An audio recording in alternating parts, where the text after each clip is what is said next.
Greetings, everyone, and welcome to Midnight's Edge in the morning on this lovely Wednesday. I do believe this is what you guys tend to call Hump Day, and today is going to be a really cool one, I believe. We have some very fresh breaking news from Marvel. They did another high-profile firing, but it's not the one you would like to hear.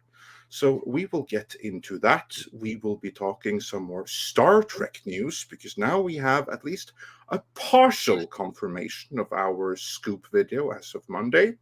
And then we'll see what else comes up over the course of today.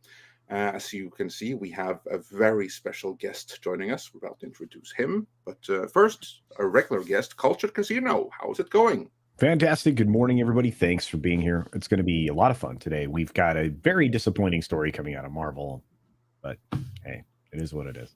We do indeed. There's a lot of disappointments coming out of Marvel, which is something that Script Doctor can also talk to, can you not?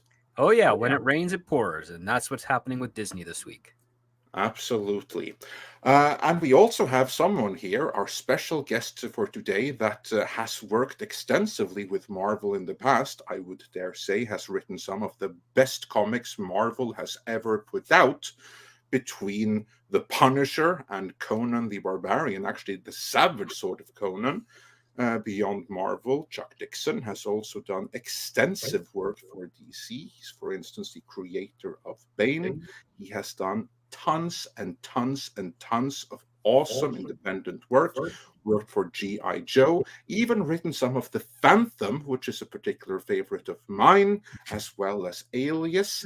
And really, the list goes on. I mean, you've even worked with Sylvester Stallone on the Expendables comic book sequel. And of course, we'll be talking about all of that, plus much more of your current and upcoming work. So, Mr. Dixon, welcome back to Midnight's Edge. Good to be back. I loved being here last time, so this will be fun. Yeah, we've had you a couple of times before, so it's always exciting to have such an esteemed professional, and again, what I consider one of the greatest comic book writers of our time, and also one of the great Conan writers. There are many, many, many who have written various Conan stories over the course of both pastiche books and comics over the years, but only a few are right up there with Robert Howard himself. And Chuck Dixon, of course, is one of them. So very excited to talk about your upcoming Conan project as we get rolling here.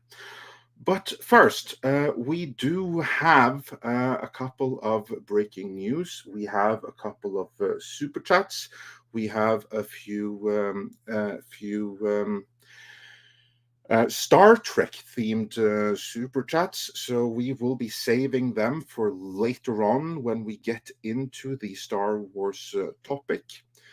But first, let's begin with a super chat from last week. Because we had like a minor scheduling issue, but we got this one from them. So let's do this right away. Hyper Guyver said for $10, "Hail to the great Chuck Dixon. I saw in an interview that you tried to mirror Robert E. Howard's writing style. What can you tell us about your process, since so many have attempted and failed at that? Or at this for decades." This goes back to what I was saying earlier. You are one of the great Conan writers. So we'll explore this at further length a little bit later on. But just briefly for now, how are you so good at writing Conan, as anyone that have read your Savage Sword of Conan stories will know? I think it was the age in which I was introduced to Robert E. Howard. I was like 13 or 14, and I think I just intuited a lot of it. I just got so into the character and into his writing style. And when I took on Savage Sword of Conan, I wanted to be true to that. So, I reread the stories multiple times and tried to, not imitate, but sort of honor his use of language and the way he moved the story along. And the pictures you could paint in your head with very few words. He wasn't big on long descriptive passages. With just a few words, he was able to, create these vivid images in your mind. And so it's just by studying him and just sort of digesting it and just trying to stay to, his vocabulary. There's no 21st century anachronisms or anything, either in the prose or dialogue. So it didn't seem that hard to me, but everybody talks about how difficult it must have been. Yeah, I can tell that there's a huge difference in the Conan stories, and you can instantly tell. Well, after reading some, you can instantly tell who the writer is and their particular anachronisms. But you are one of the few where I can't. The only giveaway is that. I just love that deadpan humor, which is in some of them. But we will get back to that in due time. We have a couple of super chats to get us into the Disney talk here. So let us begin with Wift, who says for 11 Canadian dollars, with Victoria Alonso maybe suing Disney. Won't that just make her persona non grata and ruin her career? Have a great day, guys. Yeah, before we get into today's fighting, let's talk a little bit about the previous fighting. Culture, can't you bring us up to speed with what happened with Victoria Alonso and what's the official reason why she's fired? And how did she and her lawyer respond to that? Well, according to Disney, they released Miss Alonso and decided to part company with her because nobody gets fired in Hollywood. They decided to part company with her because she worked on and then serviced a project that was outside of Disney Studios. She worked on a film called Argentina 1985 as a producer. She also did promotion for them, even though it was limited, despite the fact that after seeking permission, after already working on the project, she actually was told and explicitly instructed during the course of her contract negotiations not to do anything in further support of that film. She ignored that in blatant breach of contract, and it's, as far as Disney's concerned, indisputable. Therefore, she was fired. Now, her response to that was to go out and hire the same attorney as the lady, Miss Karen McCarthy, who, who is suing Disney on the other side of the equation, on the Star Wars side of the equation, for essentially hiring her and then not hiring her. In other words, they hired her, she started working in good faith, and then they told her they didn't need her anymore, and she had sacrificed a substantial income. So you have the same law firm, Glazer and Weil, that is suing Disney on two different fronts, but primarily the Victoria Alonso front. Getting to that specifically, Alonso believes she was unfairly silenced. I guess that's in relation to being able to, talk about a movie that wasn't produced with Disney, and that there were some other things that she hasn't dropped the other shoe on yet. So that, in a nutshell, is what's going on there. Right, thanks for that summary. And with us to comment on all the most recent Marvel news now is co-host Tom Connors. Welcome. Are the hamsters working to your satisfaction?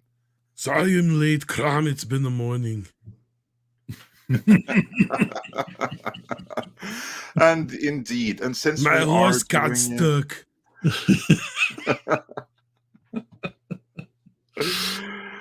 And since we are doing introductions, But I am wearing a festive shirt today. Oh, nice. Oh, Yeah. Very cool. Beavis and Butthead is Conan, of course. And now we also have Paul joining us. We do indeed, since we have introductions. So yeah, hey Paul. Hi, I'm feeling very nude here compared to you five gents. I don't know why you consider it. You got a shirt on? No. Oh. Right. Well, Yeah, I see. Well, you need to join the Mirror universe and become bearded like the rest of you us. could take your shirt off and it might help you feel better. Well, the thing is, I'm not anonymous. There seems to be someone on Twitter who's going after people who are presenting an anonymous front.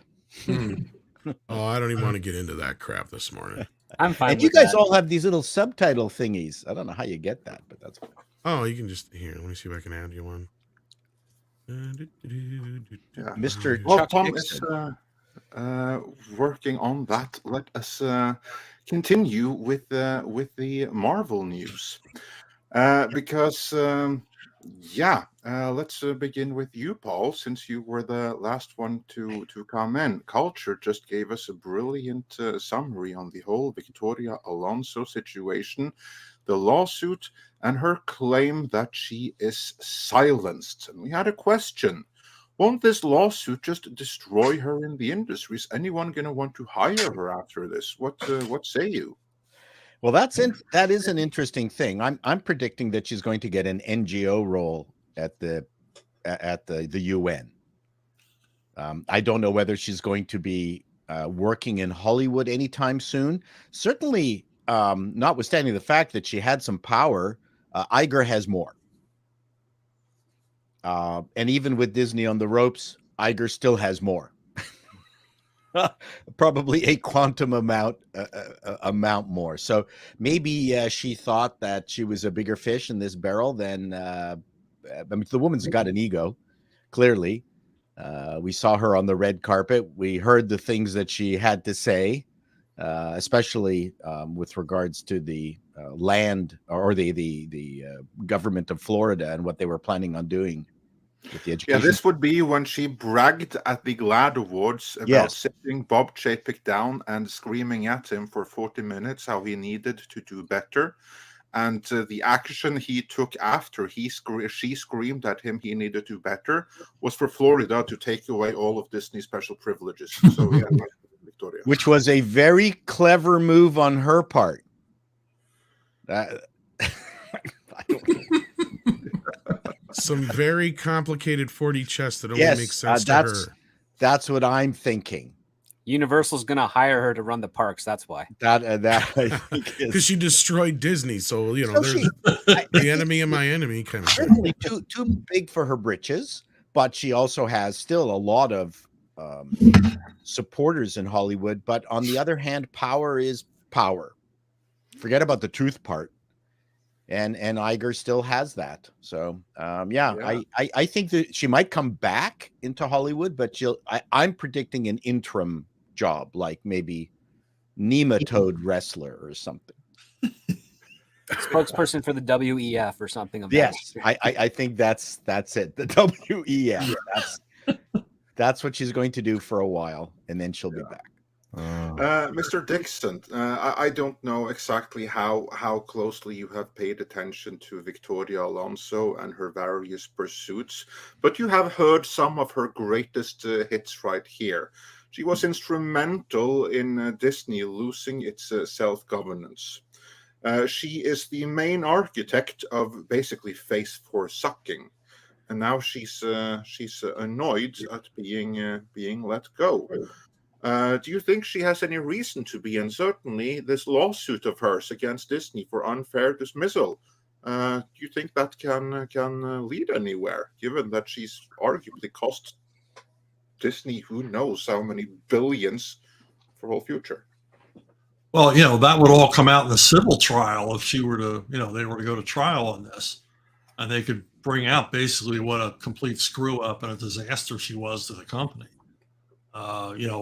Woke politics aside, that's not going to save you in a civil case.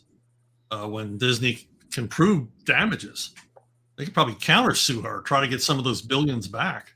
But, losing their tax status in Florida is, that's just another, stab in the ribs financially to them. It's going to cost them a lot. Yeah, that's not just a stab in the rib. That's a stab, and it's with a huge Rambo knife, and it's being left in there, continue bleeding for all eternity. I mean, that's what They that hit an is. artery and they'll be hemorrhaging for decades. Yeah. Well, and there's a little bit more nuance to this. Like Culture was talking about the whole Argentina 1985 thing. There was an article that said flat out, I think it was, that said that she wasn't supposed to be speaking at the press, period, or anything after the whole Glad incident. And in her claim against, or her lawyer's claim, I'll say, they claim that they asked her to do something irreprehensible. So what could that possibly be? Well, no, reprehensible. And Reprehensible. The other part too I'm sorry. Thank you. we also know there might not necessarily validity to that because she was on the red carpet promoting Wakanda Forever. And that happened way after the Glad stuff. Actually, she was not on the cover for. Yes, she Wakanda was. Forever, She actually said this. she's talked about the pronunciation of Namor. She was doing that on the red carpet for Wakanda Forever on its premiere. Okay, let me take that back, because now what I meant was she was at the Oscars promoting Argentina 1985, but she didn't promote Wakanda Forever. That's probably what it meant. Oh yeah, we're not talking Oscars now, because again, like when she did the Glad stuff, that's when the rumors said that she was told not to talk about anything. But we know that that's been recanted because she publicly talked about Wakanda Forever during its premiere, and that completely contradicts the whole "you're not allowed to talk about anything publicly" stuff. So clearly, Disney's got has got some explaining to do if that was the mandate, and then they didn't enforce it after she was doing her job to promote one of the movies she was executive producer on. You know, it's funny because in the course of a contract, if you allow for one violation, it doesn't mean you're going to allow for successive violations. Correct. So, but if you don't uphold the initial violation, when you set a precedent to the recipient that there could be an issue because the language in the contract almost always at the bottom of everything in a list of addendums and all of that. And thank you, Paul, for joining us in the bearded gallery. Oh, that's right. And Jonas, yes, this is what the other thing was that just come out. My pleasure. Now I feel part of the group. It's rough. Very good. But no, it's funny because like for a moment there, I thought you were trying to mimic Mr. Dixon, but that may have coincidence. You are a gifted artist, by the way. You should go work in makeup. This is the kind of solemnity and gravity that I bring to your channel, Andre.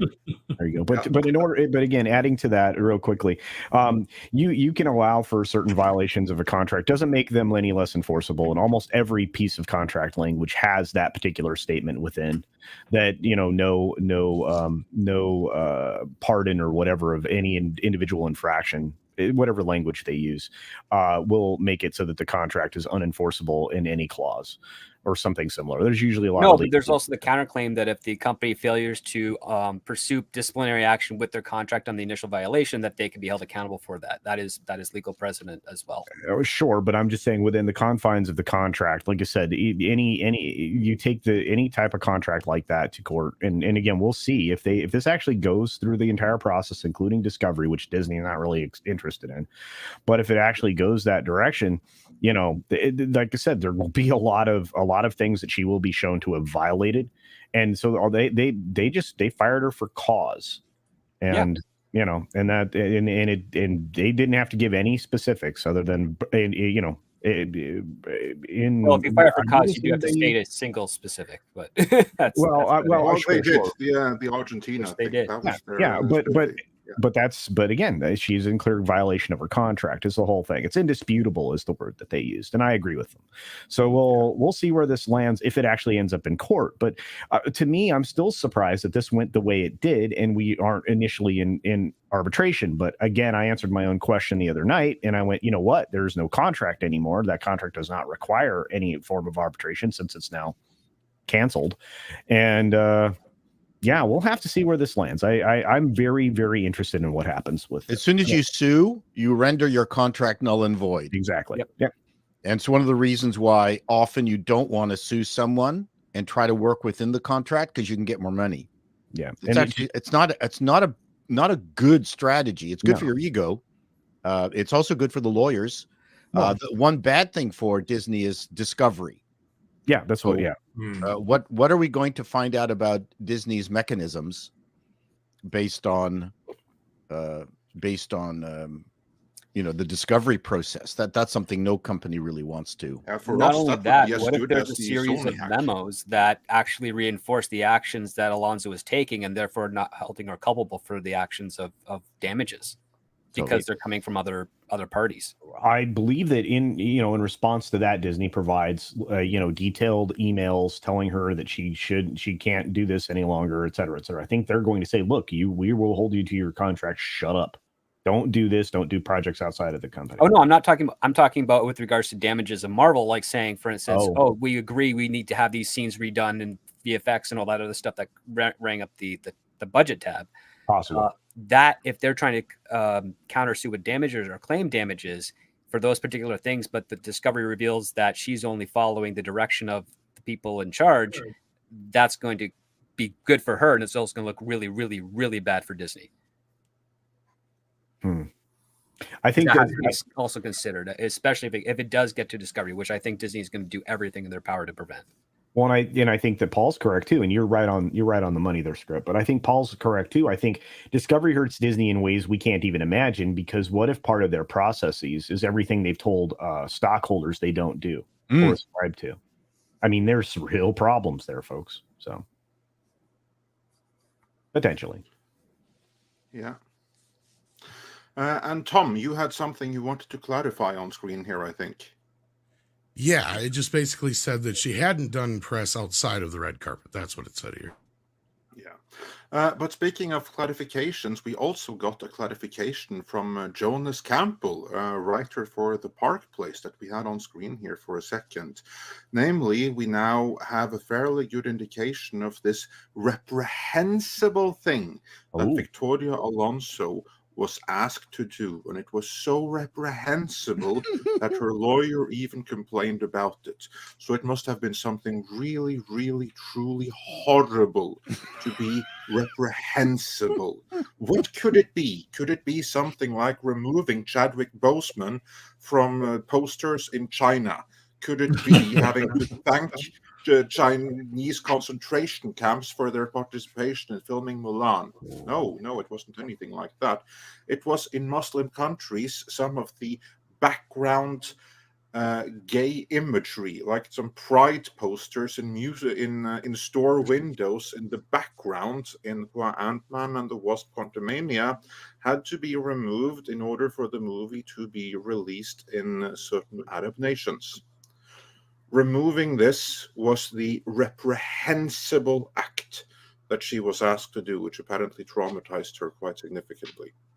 Basically, she made a movie that requires content warnings in a number of movies around countries around the world, and doing something about that most people didn't even notice was reprehensible. So, yeah, thank you, Jonas, for pointing There's that out. a little bit more to that, though. I said, yeah, take it away, Tom. Since she would not comply, they had to go around her to get it done and hire an outside company. So they still did it, but they did it around her. And I guess that's what really pissed her off on top of it all. Yeah, so she would rather the movie not be released in oil-wealthy nations that there actually is a fairly decent box office chunk from. She was willing to sacrifice that on Marvel's behalf. Wow. So, yeah, Chuck, does this sound like Marvel has lost someone important for their future earnings in losing this person? Well, I mean, it's like when the Michael Jackson estate increased in value after he died because he wasn't spending money anymore. It's like maybe they can move to profitability without her there. Well, they certainly will go far. Well, that's an interesting theory. That's what happened when I pulled the shotgun clause on my business partner, and then he demanded more money because he said, "Well, without me here, you're going to make more money, so I want more money." And I went, "No, that's not how the math goes." the reason you're going is because you're not making enough money. But he did, bless his heart, he did pull that. Well, that is awesome. Some pretzel logic right there. Yeah. The company is worth more without me, so I want more money. I'm adding value by leaving. That's I don't correct. want my share. Well, that I is how love the Victoria great- Alonso thinks, because she, saved people Well, with that's what I'm Eternals. saying.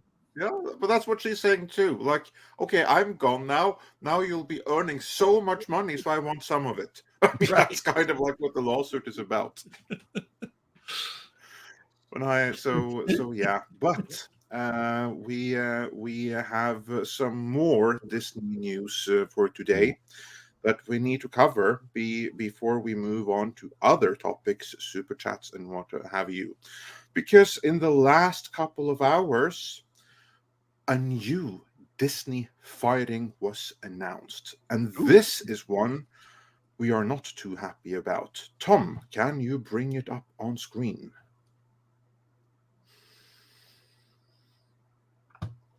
Marvel Entertainment Chairman Ike Perlmutter out at Disney.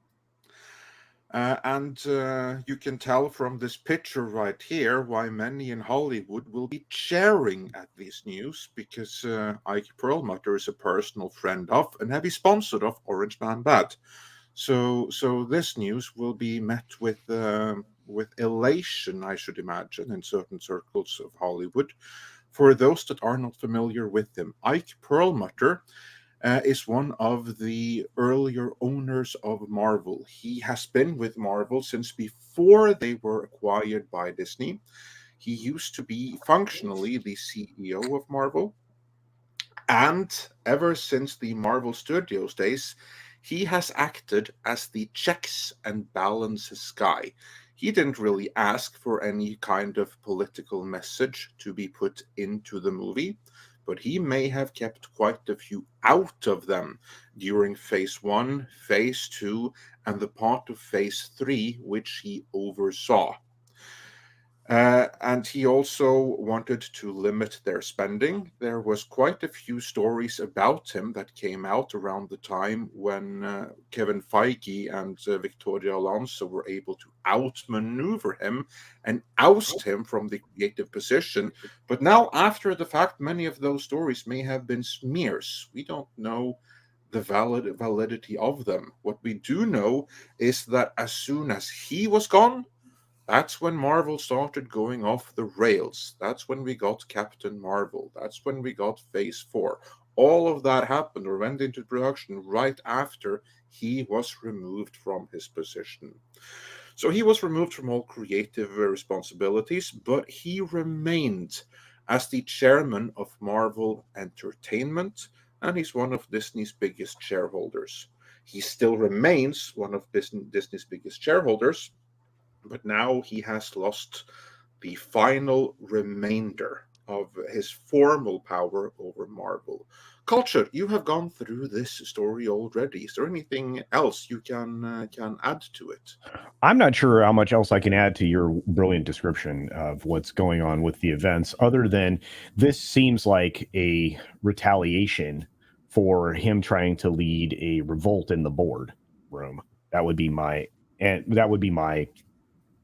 summation of events that I could add to this, but I don't know much else. Yeah. Tom, your thoughts? Anything you want to add to Ike Perlmutter that I may have left out before we open to the panel? No, I think you covered it pretty well. I mean, we've been over his contributions and some of the controversy that surrounds this individual. As far as them letting him go is really strange. Like I figure he's like, what, 106? So, Yeah. I mean, it's probably about time he should retire anyway. But I mean, has he really even been able to do anything? Because as we know, his power has pretty much been stripped for the past almost 10 years now. So 7 years or so better. Yeah. So since 2016, 15, anywhere, somewhere in there. Yeah. The key part of this story is that because Perlmutter, he was the head of Marvel Entertainment, but not Marvel Studios, because the two of those were separated. So all the movies and entertainment, that's in Marvel Studios, and that is not affected by this. Whereas what happens now is what was left of Marvel Entertainment, which is basically merchandising, will be absorbed into other parts of Disney. Script Doctor, what does this tell you, and why do you think this happens?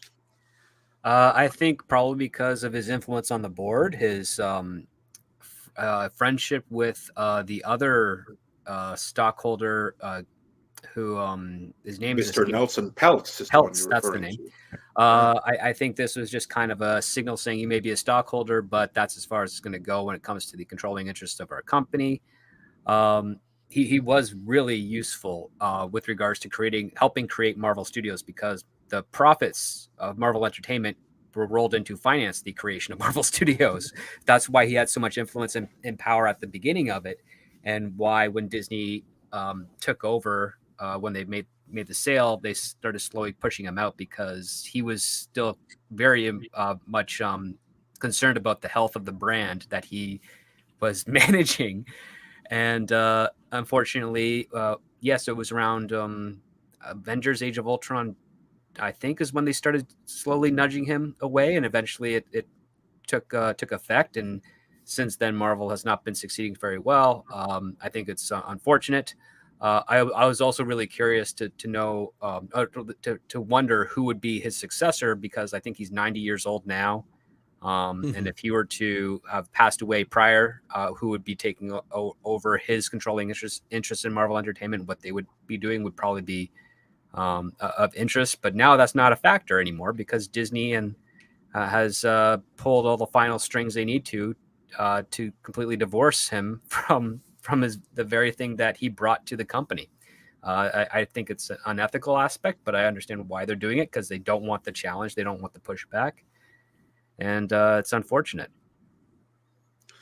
Yeah, Mr. Dixon, Mr. Perlmutter here, he was basically the grand old man of Marvel before the Disney acquisition. Without Perlmutter, there would have been no Disney acquisition. Disney wouldn't have been valuable. This is the guy who made Marvel valuable again, together with Avi Arad. What do you think of discarding him like this? Well, I mean, you would think you would want to keep this guy in control, because obviously he was a major portion of the success. I mean, I heard stories about him, demanding accountability as far as costs and resisting ever expanding budgets. And as we see from the Marvel Universe movies, the more they cost, the more the quality suffers. It's like the more money they have, the worse movies they make. And this guy was had his hands on the lever to make sure that didn't happen. And if you look, if his last involvement was Age of Ultron, well, it's downhill from there, creatively and eventually financially. Paul, do you think that his friendship and support of Nelson Peltz might have had anything to do with his ousting? Any other thoughts on this? Well, I mean, Perlmutter has a long history of wielding his power, whether it's arguing over tennis courts over his Palm Beach, a gated community, to potentially buying an unlicensed gun in New York. I mean, he's a very colorful guy. And I'm surprised none of that is coming out in any of this. Now, I think it was Mr. Dixon who mentioned, or someone said he's 90 years old, and this could just be the changing of the guard. I mean, he's done, 90 years old. Maybe this is him going.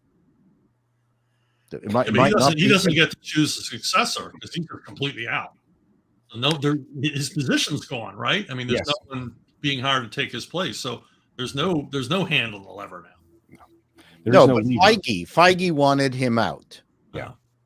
And so Feige is the one who's taken over that role then. Yeah. And you guys are far more inside on this stuff than I am, but this isn't the last challenge they're going to see from board members, right? No, far from it. Yeah. In fact, this doesn't do anything. I mean, on the contrary, I would imagine that Perlmutter, he still has all of his shares, and we Yes. know that he wasn't happy with being ousted from Marvel Studios the last time out. If there is any kind of like hostility or anything like that this time, he's going to be even more bitter and more resentful. He's going to be an even bigger threat to Iger from a shareholder perspective than ever before, and he's going to be an even bigger ally to Nelson Peltz. So yeah, what I think is that Iger is sending a signal here to Peltz with, "Look what I did with your guy," to which Peltz can respond, "Well, I still got that guy in my pocket and his shares." Ike has a history of playing hardball Yes. in the hardest possible way. Yes. So, I mean, again, if you're 90, there could be health issues. He could be way more irascible. He's actually only 80. Oh yeah, Only 80. Oh, he's yeah, only he's- 80? Okay. Yeah, he's Okay, only 80. sorry. still I mean- at 80, you're like, who cares? I'm Going not, for it. no, 80 is the new 40. I mean, I I look feel like Burl 80. Lives. Right? Yeah, you look like Burl Ives today. Yeah, you do look like Hello, Burl Ives. kids. Pull up an ice block and I'll tell you what it was like to That's live in right. 1940. I'm going to sing this song about a snowman. There you go. So he is a very colorful character, and I don't think Disney needs more of what he brings to the table right now. Yeah. I think he's just too much. Yeah, they just Obi-Wan Kenobi'd him, to be honest with you. Correct. Yeah, I look, I think, and I could be wrong, but I'm under the impression, or for whatever reason, that Marvel Entertainment controlled all outside licensing revenues. So, like for example, the theme park IPs that are actually in control for Universal actually controls those rights. I mean, they don't control the rights; they basically are paying for the privilege to use that in their theme parks, and also on merchandise that they sell in their superheroes thing. That also predates Disney as well. That needs to be pointed out. Exactly. And I think what this does is it subtly moves all those revenues in under Feige to try to artificially prop up what's happening with the Marvel films. Well, I see it as twofold. They're trying to bring it all under one roof, which makes sense financially, right? But at the same time, they're eliminating this role for Perlmutter, which was the very little semblance of power he had left, basically. Yeah, then they're going to fold in everything there, just like they did with their television divisions. Because remember, they had 3 television divisions. Now they have 1. That's part of this whole, removing, the. Oh my gosh, the word keep falling out of my mouth today. Not enough coffee. But the redundancies. There's the word. Yeah, they're trying to remove redundancies, but. Like I said, I mean, this takes him out of not just this position, but it puts him in a more dangerous position. I agree with Paul. I think now you've created a very motivated adversary, and I think that he is probably going to reach out to all of his other friends who have significant financial resources, and they are going to march on the board, because when we get to the annual shareholders meeting, which is April 3rd, you're going to hear some displeasure. It's going to be a fun Monday. Well, I mean, if the history of Disney teaches us anything, it's that whenever they bring anything under their direct control, it immediately becomes unprofitable. Because seriously, because they always think they have all the answers and they never learn from any mistakes. So if they're going to be involved in Marvel merchandising and everything else, look for that to be a lost leader in 6 months. Yeah. Oh, absolutely. I mean, the worst caveat of Hollywood is that you can't admit mistakes, therefore you can't learn from them. Because if you admit a mistake, you're going to be fired or not trusted again. Well, mistakes were made, but nobody made them. Exactly. That's the talk around that I've heard a few times. Mistakes were made. Who made them? Don't know. We'll look into that. We'll get back to you. Top men are looking into it. What type of men? Top men. I'm staying away from mirrors right now. Yeah, well, no need. You have one right here on the panels. What I love about this article in the New York Times, one that Six just sent me here, is how they're going as hardcore as they can out of their way to try to paint Ike as a bad person, no matter what, without giving him any credit whatsoever for practically single-handedly saving Marvel from itself back in the 80s. Yeah. And you can tell this also right here in the Hollywood Reporter. Granted, there are not that many pictures of Ike Perlmutter to choose from, but still, you have to look long and hard to find a picture of him with his BFF, the Orange Man bad. But still, that is obviously what the Hollywood Reporter put out there deliberately, because they know that 90% of their readership base in Hollywood suffers from a really bad case of derangement syndrome. So this is their way of like saying, this is good news, we got him.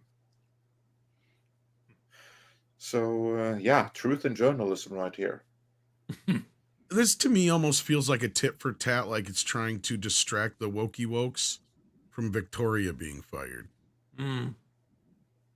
Like it's almost That's like an interesting thesis or an interesting hypothesis. I think there might be something to that, because last week they fired someone who is known for the wokeness. And of course, Iger, he can't afford to be seen as a JPEG. That was what they expected JPEG to do. But to strike at the heart of wokeness at Disney, that would come from Bob Iger? No, he needs to restore his image if he ever hopes to be like an ambassador to so China. he basically or something shot like the this old again. toothless dog who can't bite you anymore. I He's on the think other there might be political something side to of the that. spectrum. Yeah. Except again, I think this plays on many levels. I just think it was, I understand maybe that being part of the motivation, but I think it plays on a lot of different levels. And I think Iger thinks this is a positive strategic move because it's going to eliminate a lot of internal stuff that maybe Peltz and others had access to, because they just removed another, pal from this group of people trying to get the board to be, restructured at Disney. I think that does take away some of the inside information that they get, but at the same time, this guy's now gunning for you. And as Paul said, he's a very aggressive dog when it comes to business. So maybe he may be toothless, but he's got other ways to hurt you. So we'll see. It's all fun. This was fun. Yeah, this is just something to talk about. Game of Thrones Business Edition is yes, what this is. Yeah, that's right. Yeah, no, I think you hit on it there, that this is him sending a signal. This is kind of like the DJs back on the radio back in the 90s. If they played like a song from like an East Coast rapper, they had to play one from the West Coast instantly afterwards, show that they didn't have any sides. They were just doing their jobs. This is kind of like that here now he has gone first, took out one on the extreme regressive side of the scale, so now he needs to go over with one of the more conservative side of the scale. It's like the only one that they actually have in Disney. I mean, that's the biggest reason I can think of, because on the job performance, Perlmutter hadn't done anything wrong. I mean, Marvel stuff is like licensed everywhere. Marvel pulls in billions in licensing revenue, and that's because of what Perlmutter has done and continues to do, or at least in a very big part because of that. Paul, any final words on this before we move on? Well, I my thought is that they've been possibly wanting to get rid of him for a long time. I mean, he is more than a chum of Trump. He was in deep in the Mar-a-Lago Troika. I mean, oh yeah, absolutely. I mean, like this is when I mockingly said his BFF Trump. I was only halfway joking. These guys are tight. No, they're extremely tight, and so that's the last person anyone in Hollywood would want to be associated with. So I'm not surprised. I'm surprised it didn't happen earlier, except he did have a massive influence on the licensing side and keeping the money going into Marvel at the very, very beginning. So again, I don't know what happened in between, but I can guarantee you they've been wanting to get rid of him for an awful long time. That's I'm thinking that. I'm just he just doesn't fit No, not anymore. unless he turns trans just to stay on the board. Just suddenly comes out as trans. Well, He I could think be that- the Either- oldest either trans person Perlmutter. in history. That could It happen. could be. Yeah, well, I don't think I think that he is simply saying I identify as a Z-Zim or something like that might That's might right. suffice. But yeah, I just Only dig with a that Z he in it. bought an Only the Z in unlicensed it would be handgun. very Yiddish. So, pardon me, what? I just dig that he bought an unlicensed handgun in New York City. Oh yeah, no, he's a character. He's a badass, in my He's a opinion. badass. That was back in 2018. It was a while ago. Yeah, it was a while ago. But I mean, he has had these kinds of adventures. But again, he is part of a class of people who, again, it's another group of people who feel they're untouchable because of their wealth. I'm not going to celebrate that class of individual. Anyway, I mean, good for the good work that he did for Marvel, but on the other hand, there's reprehensible aspects of his personality that I'm not going to celebrate. well, reprehensible is your words, but That's my yeah, I word. see. Yeah, That's sorry. yeah. That's me. Indeed. And I didn't say he was. I said aspects to his personality. So there was no personal accusation. Yeah. Oh, that's all right. You're safe. Nicely hedged there. Thank you. Well, Amber lives. Yeah. You got to bring it down here a little bit more. It wasn't. He's not the Australian guy. Who's You the ever Australian? hear about Ike Perlmutter, the man who single-handedly saved X-Men? Well, pull up an ice block and I'll tell you. That's what you got to do. Yeah. That's right. There's always X-Men. Anyway, Didn't Yes. Yeah, especially now when Victoria Alonso isn't there to make them the mutants. yeah. No, I mean, I'm not saying it has everything to do with Vicky, but like, I think that's part of it. This was like, okay, we'll give you one. But like I said, it's the old toothless dog in the corner who can't even bite anybody anymore. Right? Like they're trying to make a big deal out of somebody who has been pretty much defanged years ago. But whatever, I guess, let him have it. He's 90. He should retire anyhow. Good for him, I guess. I mean, I don't know how else to look at it at this point. It's not like he had any power really anymore anyway. Yeah, but I'm sure at meetings, he was the guy saying this is stupid when everybody else agreed it was brilliant. And they absolutely wasn't in the room anymore. That's pretty much it, Chuck. That's kind of the way it went down, no matter which version you read into, I guess. Right. Because in Bob Iger's book, his version there was that Bob Iger keyed in on the Captain Marvel character and went to Feige about it. And he's like, that's great. We'd love to do it, but Ike won't let it happen.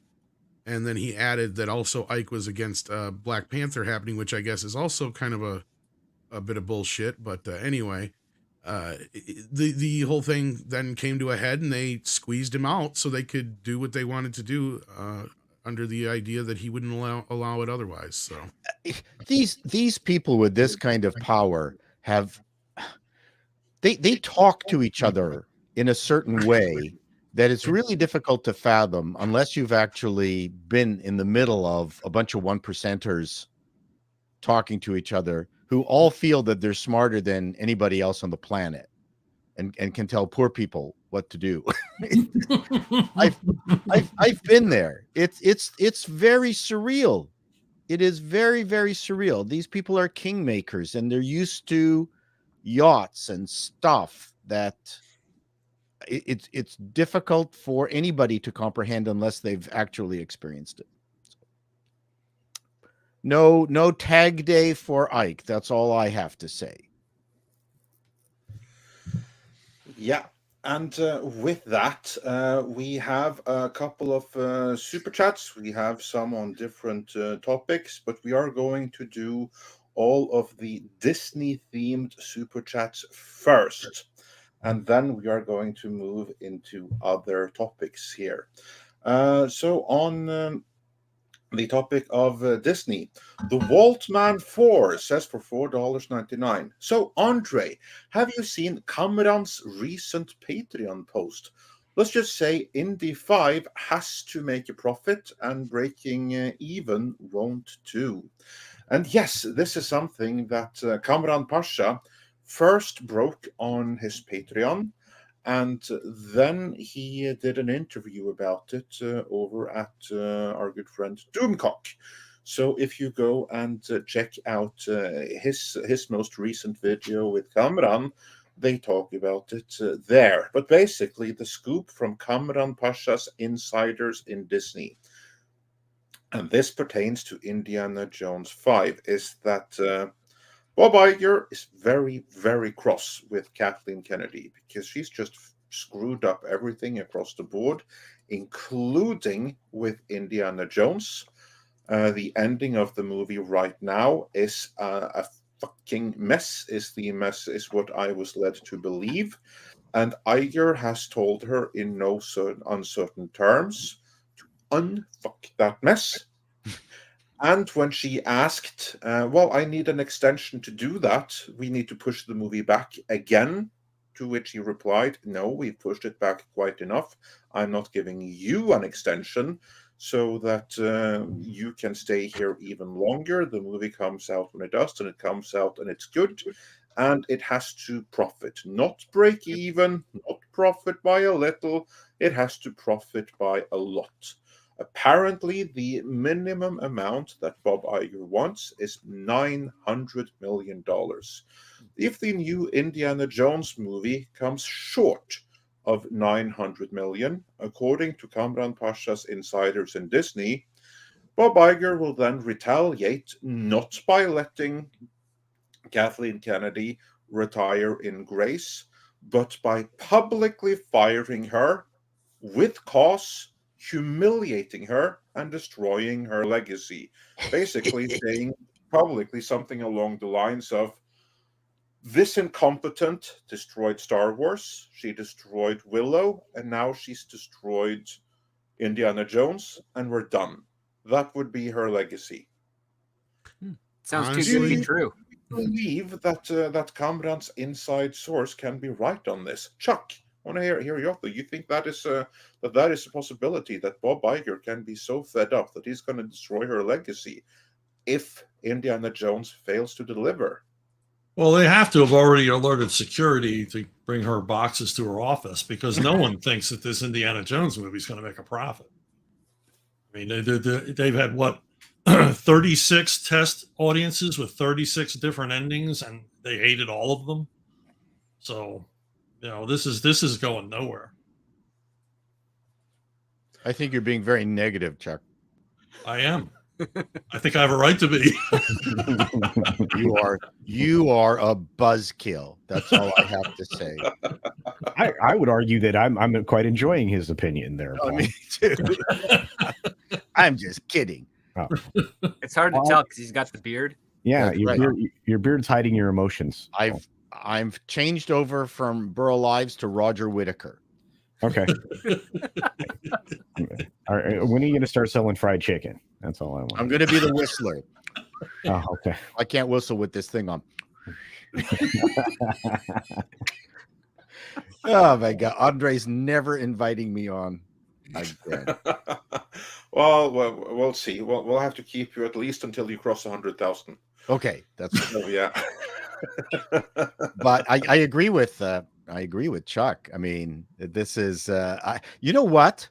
I think an angry Iger is worse for everybody who was on the left or whatever, his allies at Disney, than a mildly concerned Chapek.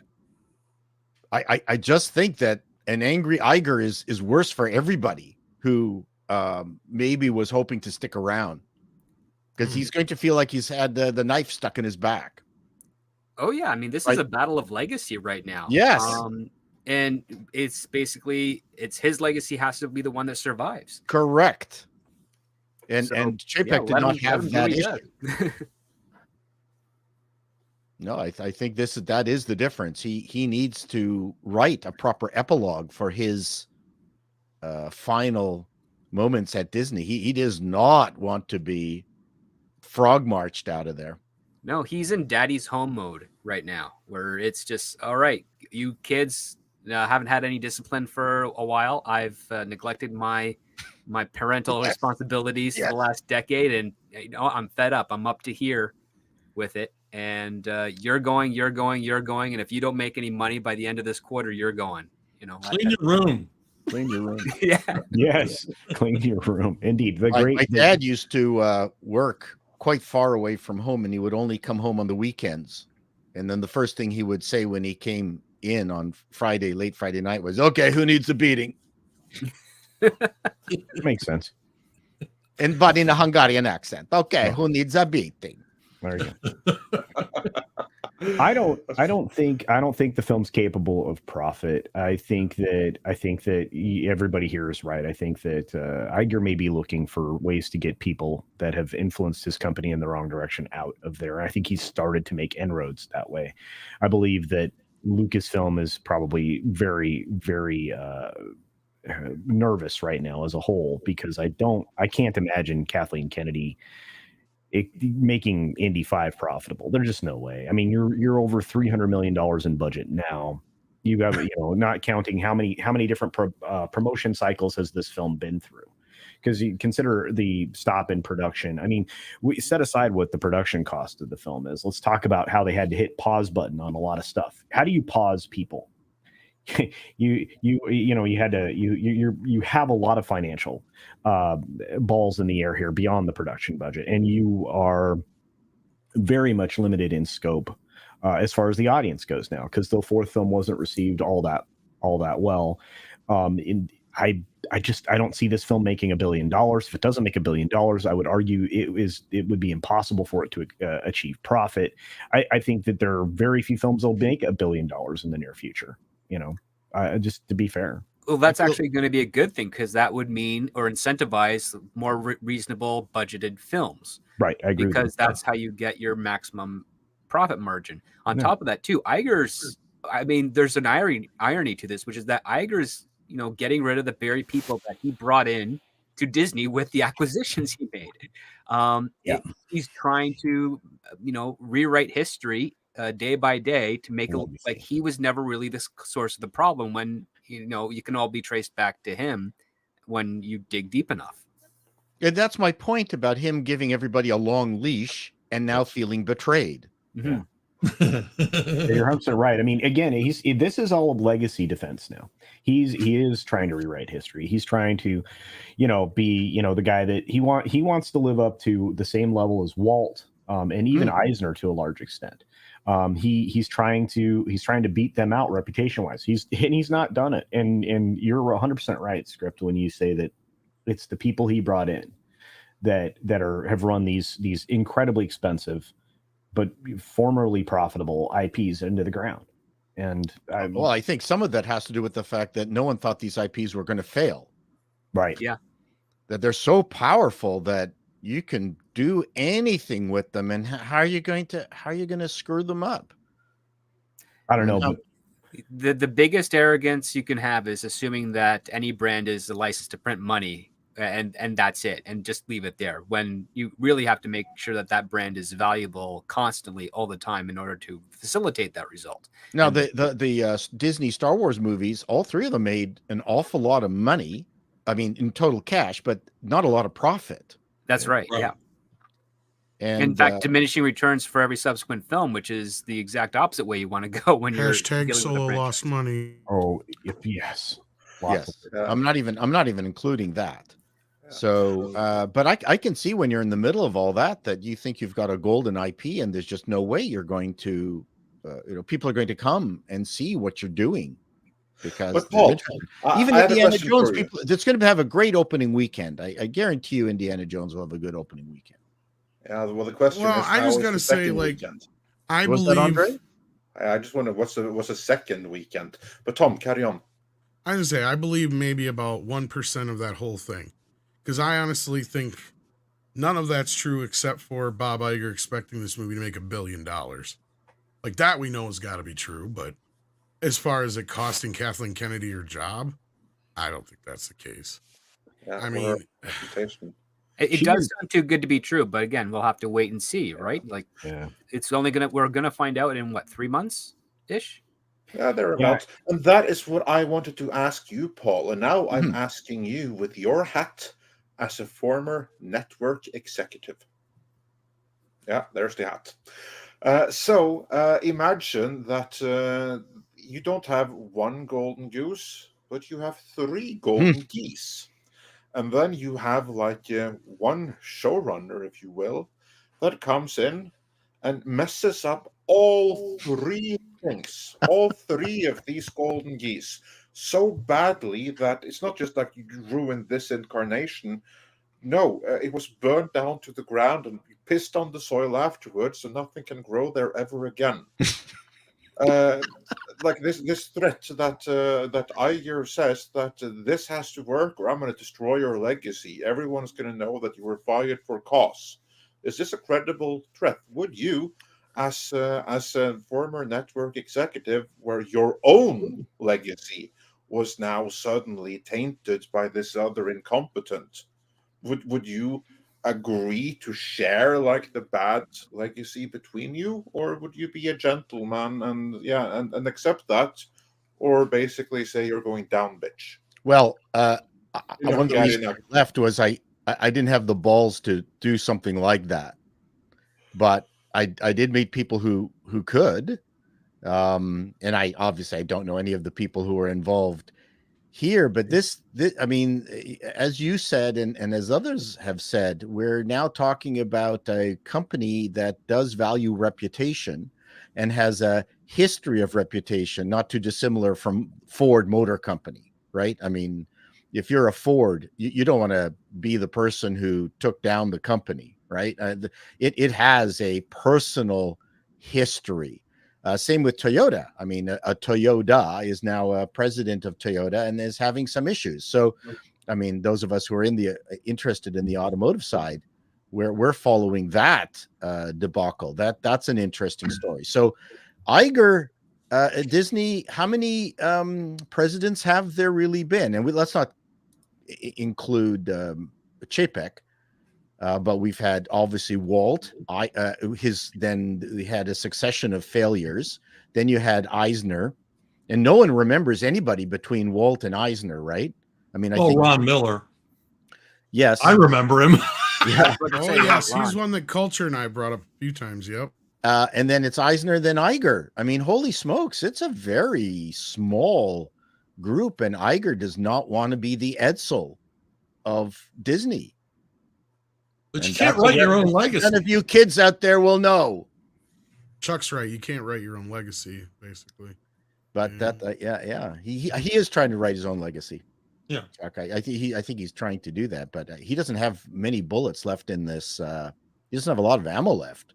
No, that's the challenge. He's got as Andre said, he's got a bunch of broken IPs. How do you resurrect them? Well, he's an old guy. He's probably shooting blanks. So. I mean, the best he can do is prevent a fire sale. You know, I mean, if they keep hemorrhaging money like this, aren't they eventually going to have to sell off some of these franchises? I mean, yeah. I don't know if you guys know this, but they just had a massive auction of stuff from Disneyland. Like they took out of the warehouses, they took out of the archives. I mean, I'm talking bumper cars, stagecoaches. I mean, they need money. And so they're just auctioning crap off. Like that's couch change. I understand that, but they need even that. That's how bad it is. Wow, they need even that. Well, and if that's the case, then I'm pretty much convinced now that it was the whole Reedy Creek situation that damned Victoria Alonso. Let's be 100% real here. I think so, because that's the thing that put them in so like losing a couple $100 million on a movie. They do that on a fucking Tuesday. That the whole Reedy Creek situation was the end all be all because that's when she crossed over from just fucking with movies to fucking with the entire company and the parks and everything included. Because now everything, if they're in that dire of straits, because they're trying to pretend they're not, but if they are in that bad situation, then that's not good.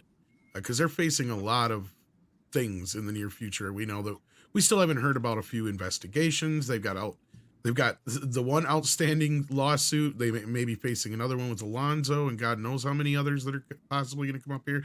Yeah. I got to imagine even Perlmutter may have some standing for some sort of lawsuit here. Who knows? We have yet to see how that pans out.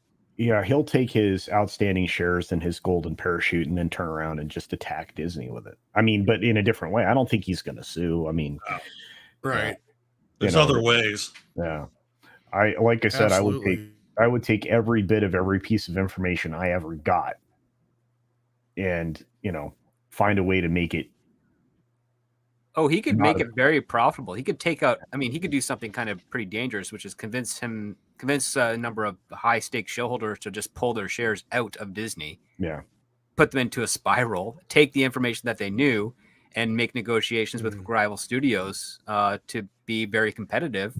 Just like how we got those situations with Armageddon and Deep Impact and so forth with them. And then also how DreamWorks was able to take advantage of Disney losing certain rights to some of the characters so that they could actually make fun of them in the Shrek films.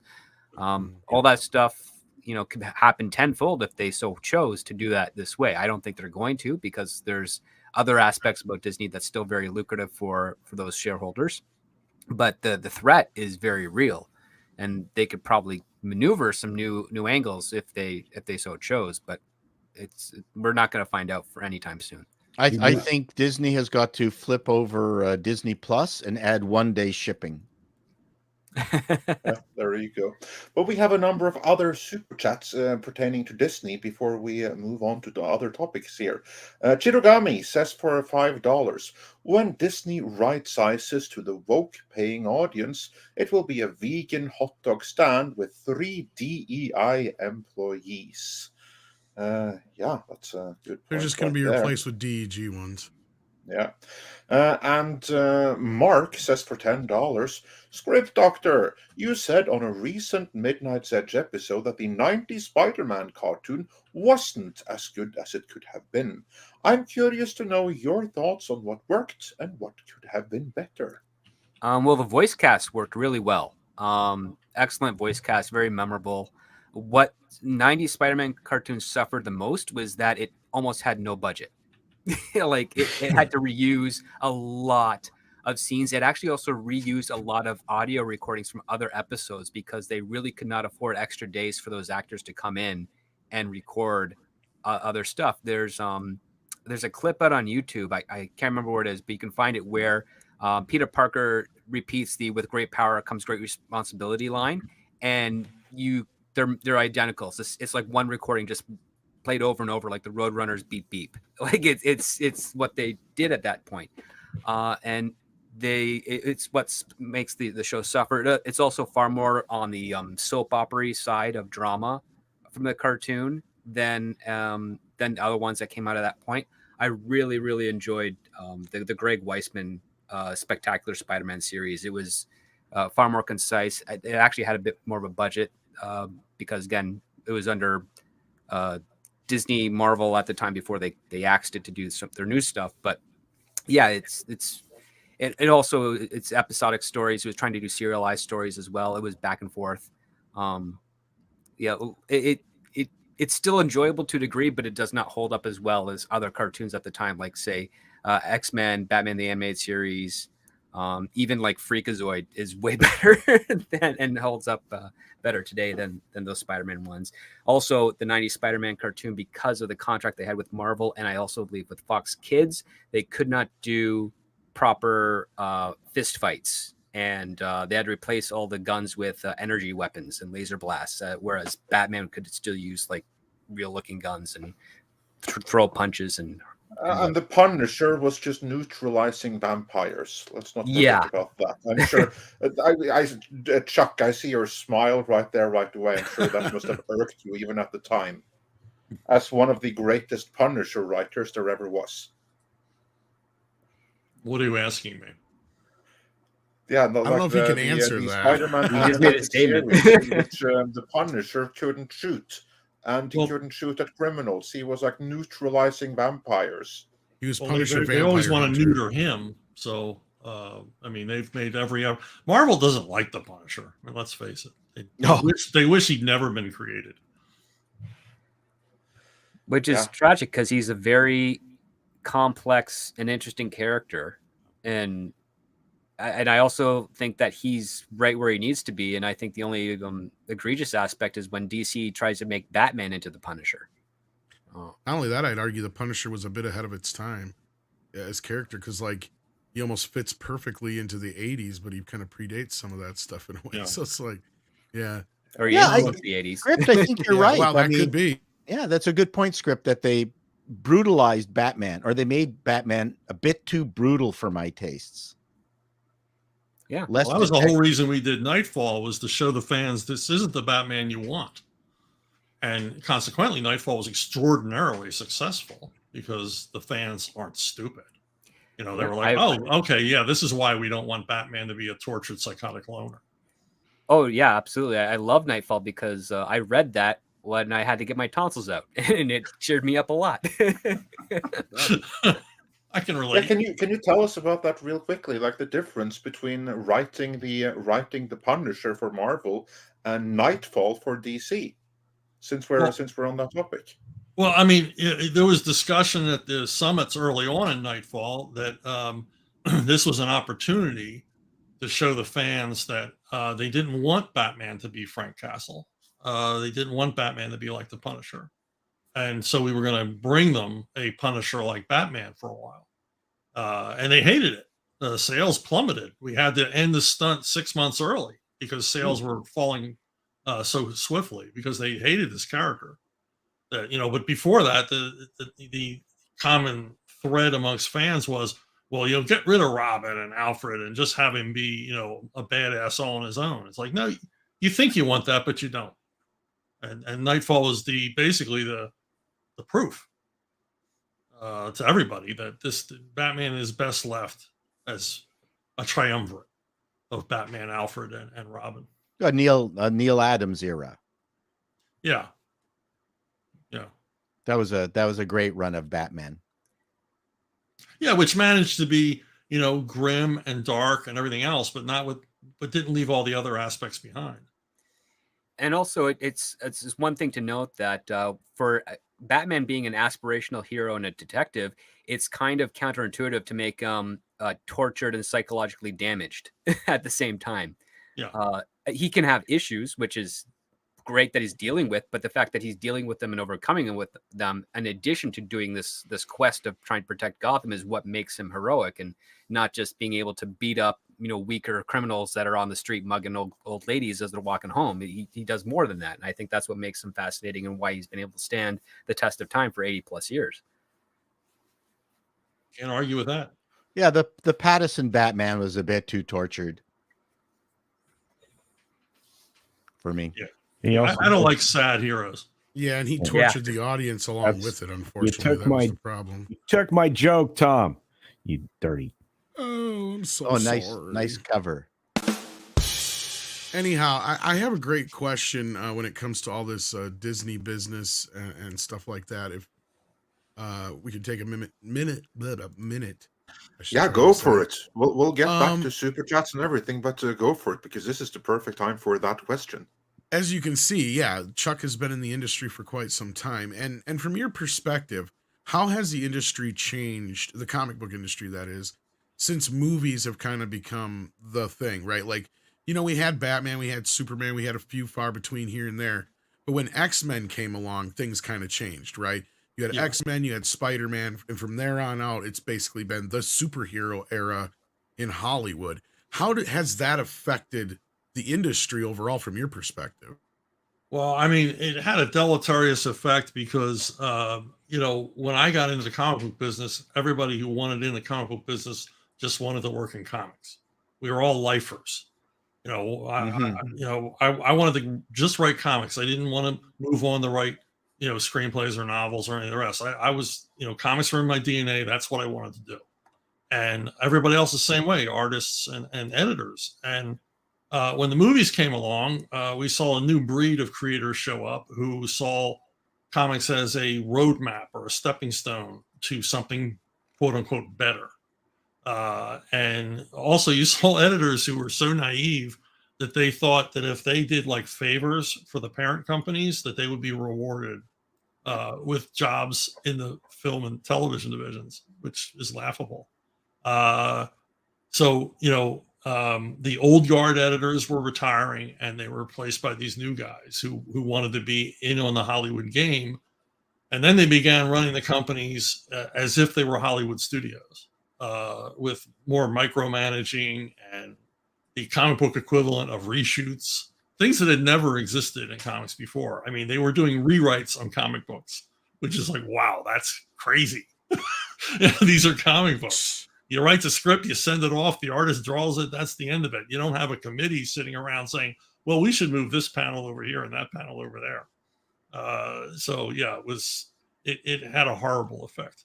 And did you notice a lot more micromanaging on the characters? Oh yeah, particularly at DC.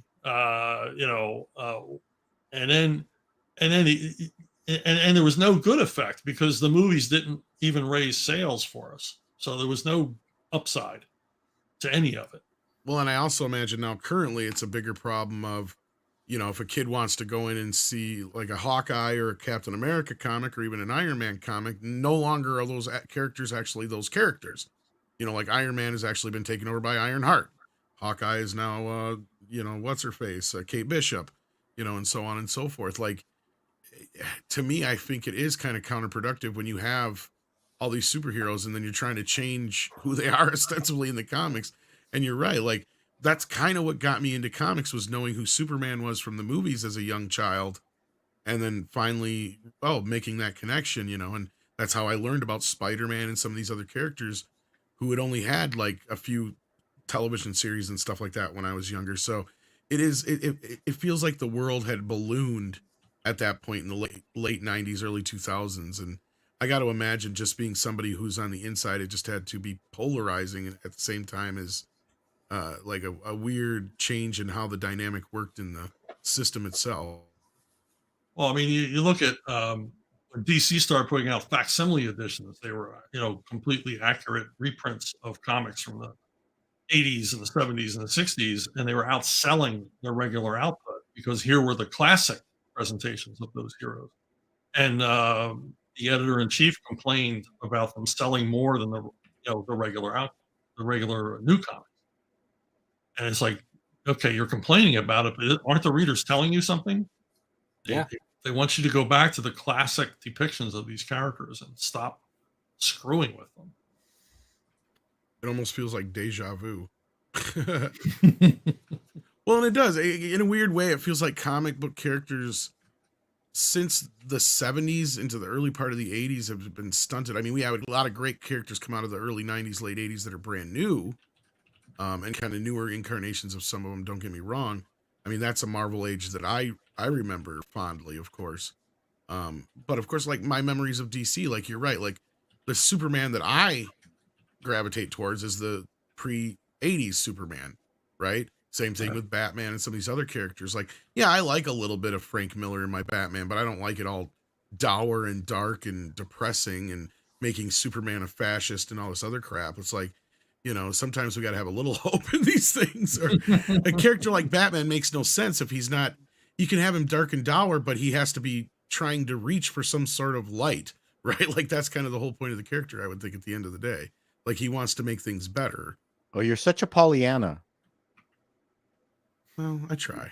Well, my theory is that the Batman, it was so darkly lit they could have released it as a podcast. They really didn't have to shoot anything. They could have saved an awful lot of money. Oh yeah. So, you know what? There's something. I don't know whether anyone's learning any kind of lessons. I mean, I go to the comic book store and try to buy things. They're certainly less interesting for the most part. There's still some phenomenal comic book cover artists.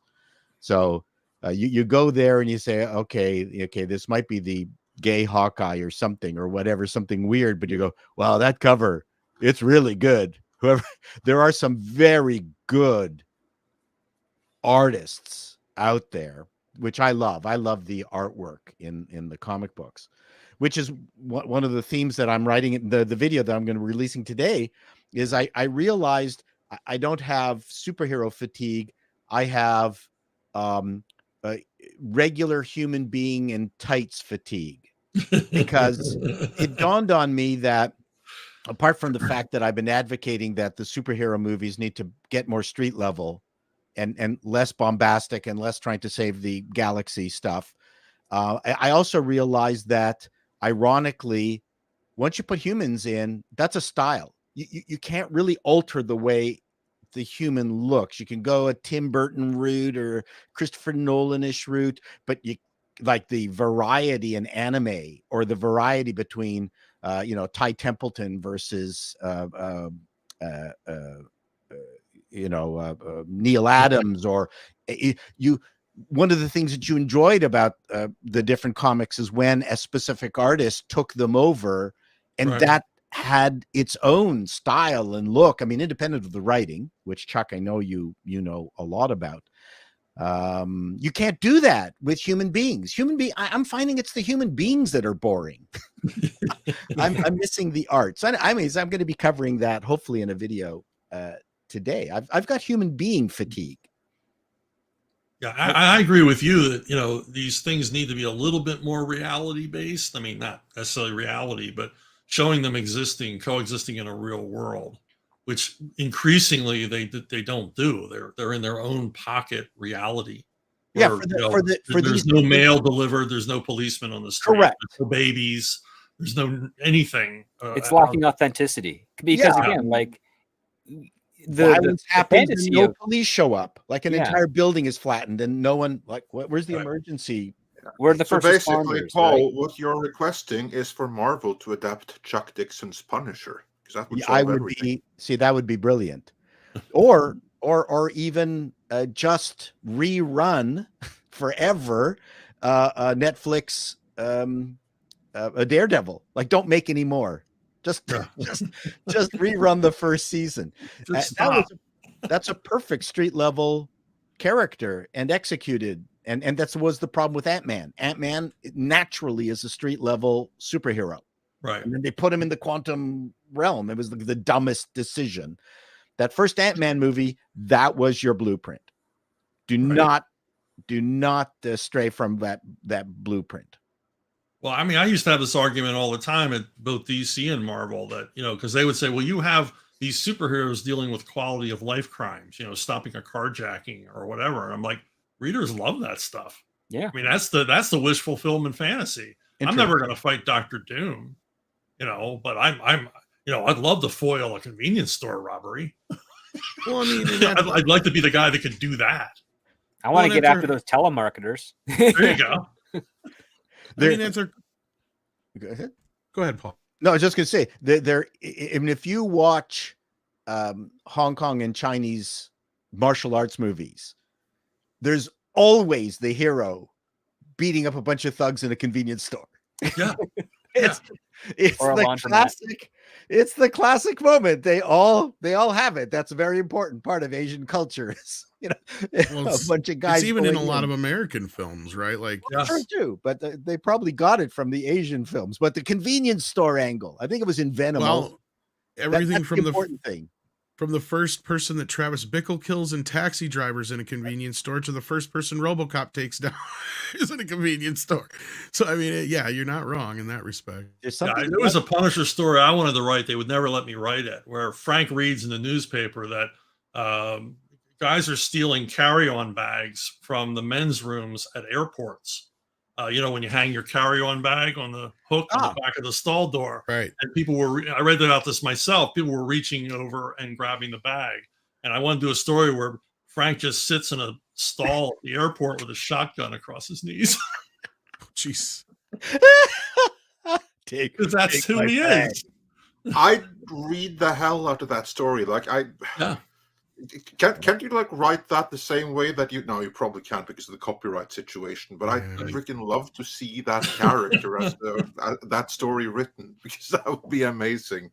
Because I was inspired a lot of the aspects of the Punisher. I was inspired by the novel that Death Wish was based on. Mm-hmm. And at the end of the novel, which the end is chilling, and he's scared all the criminals so much that the crime rate in Manhattan goes down to 0.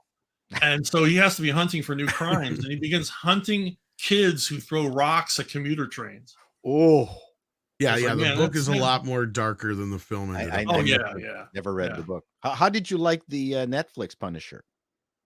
I only saw a little bit of it. He Okay. seemed a bit weepy to me. I mean, this is a guy whose post-traumatic stress disorder is always going to be in the future. He's not going to deal with any of that. He has no was dealing time. with This, it. everything he does is a distraction, so he doesn't have to be left alone with the horrors of his own mind. Yeah, I've never really thought about that aspect too much of the character, but that's true, I guess. Yeah.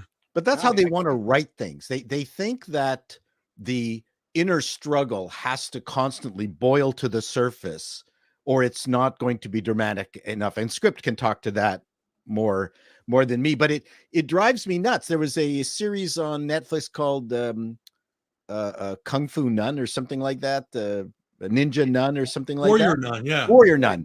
And it took to the, like, I thought it was an interesting premise, and it was shot in Europe. It was clear that it was a multi financed European experience where they had, oh, there's that Italian actor. Oh, you had it was from Germany. That guy's from Germany because Germany put some money in. I mean, those of us who are from Canada know these multinational. Oh yeah, we're very familiar with those productions. And the thing is, though, we waited to the very end for her to kind of glom onto what her superpower was. I was like, give me a break. Okay, first episode gets her superpower, then she's like kicking ass. You know, the rest of the series. I'm dealing with tired the of consequences these of having that power and the escalation that comes with it. Like that's good character stuff. That's what Yeah. we want. I for once, going back to Chuck, your story of Punisher just sitting in the bathroom with a shotgun, I can just see a guy banging on the stall being like, are you gonna come out? It's been 20 minutes, and all he does is rack his shotgun. He's like, okay, never mind, I'll go somewhere else. Boy, what did you have for lunch? Yeah. Hey, mister, are you okay? It's like, you need some kale pectate or something? Like, it's just airport security. Like, are you all right? Like, do I My wife might have some X-Lax. Do you want me to check? I like my heroes neat. I like my heroes without a tragic, psychotic, strange background. I prefer days when, John Wayne or Bogart came on the screen and then we learned about them by what they did. And we really didn't care where they were the day before they showed up in the movie. But that's not modern writing. Look at this. Unfortunately, you're right. It's taken to a new level where all they can do is talk about their sexuality on board. And or how much of a victim they are, right? Yeah.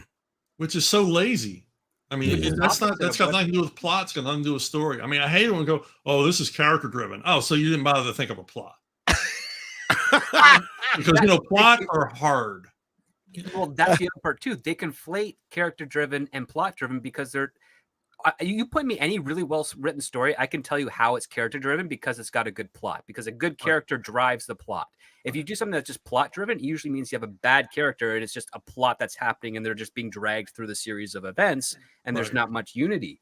When it comes to like the concept of the hero is someone that potentially could be a victim but refuses to accept being a victim and decides to persevere and overcome that, and to show you that, oh yeah, this bad thing happened to me, but I'm just not going to dwell on it. I'm going to do something about it. I'm going to be active participant in my own destiny.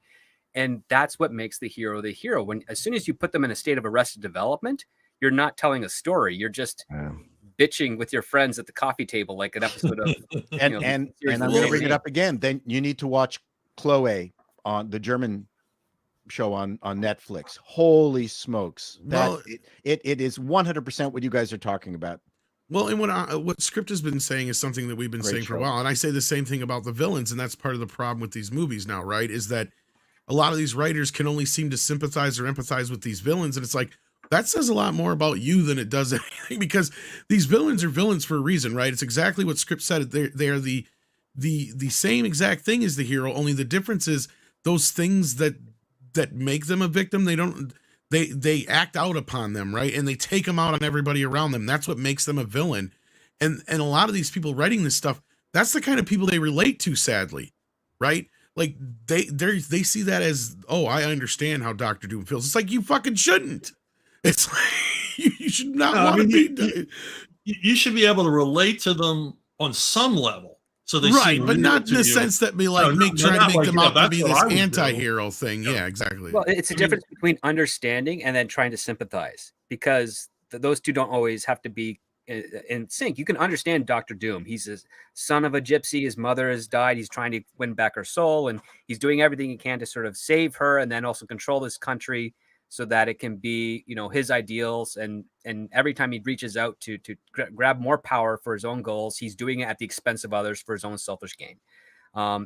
You can understand that and you can kind of sympathize with it. But the thing is, you don't empathize with it. You don't feel sorry for him. You're just like, oh, I understand what he's doing, but I don't agree with the way he's pursuing, his actions and his goals. That's evil. That's abuse. That's perversion. Those are the things that we want to be able to identify and be like, yes, I'd love to hate this guy, or I'd love to see, the evil stuff that he does. And I'd love to see getting the comeuppance by the superheroes for thwarting his plan.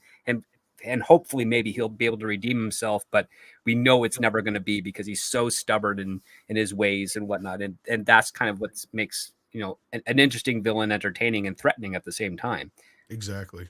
I mean, I always use the example of at the end of Rear Window, there's a moment where you actually feel a little sorry for the Raymond Burr character. Just a moment before he tries to kill Jimmy Stewart. And that just, and up to this point, we really knew nothing about this guy. So the first time we see him, he's basically saying, why are you doing this to me? Like, he's the victim. And that's such a great moment, because it really makes him real. I mean, if he just came through the door and started tearing ass up immediately, it wouldn't have been anywhere near as interesting. It would have been anticlimactic, actually. Yeah.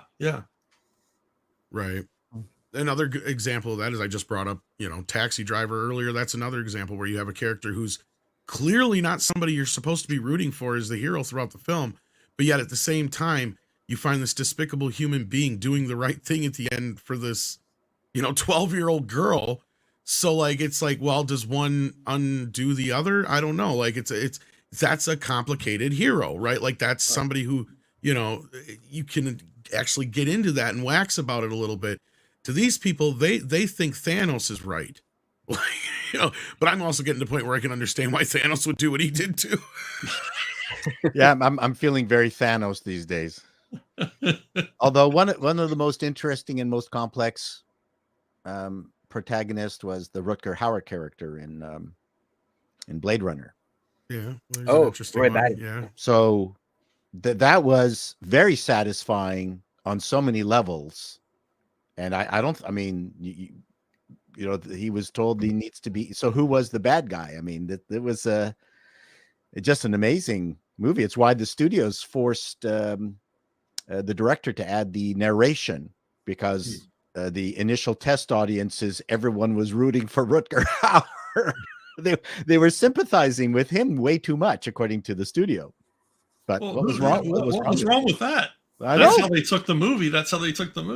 Well, not only that, Roy Batty and his cohorts are not actually really villains. They have a singular goal, which is that they want to survive. They cherish the aspect of life. And then you find out that they're really just treated as product from a corporation. Well, that's why you sympathized with them. Exactly. That's why and they're not really doing anything wrong other than they're trying to survive, but they're being hunted because of who they are, which is inconsequential to what they become. That's why Blade Runner is such a fascinating movie to watch. Well, basically, the message is that the machines in that film are more human and humane than the humans are, basically. Yeah.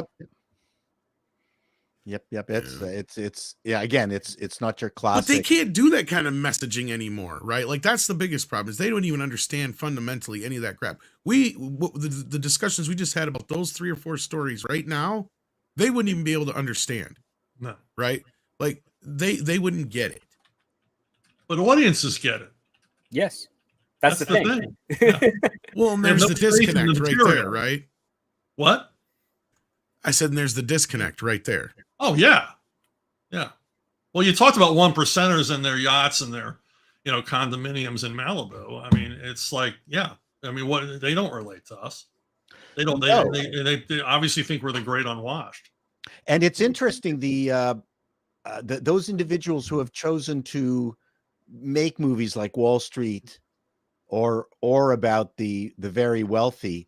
No one has ever really made a movie of the very wealthy that I've met. The really super very wealthy, no one's done that. Like they kind of sort of tried to do it in the triangle of sadness, but they were just parodies. But that is interesting. How come no one's made a movie about that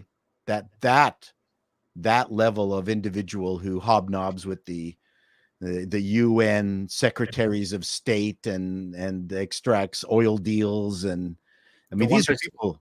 Yeah, the 1%ers of the 1%ers. Well, I think part of the reason is that a lot of the writers that do talk about the rich or behave as if they're rich are not. They're actually pretty poor. They just don't want to admit it. So that's why they emulate and address subjects that they think the people in that particular class grasp onto. And how do you make fun of them? Anyways, that's a completely different. How do you make fun of them? A Prince and Pauper type story, but against their will. I think Preston Sturges did a pretty good job.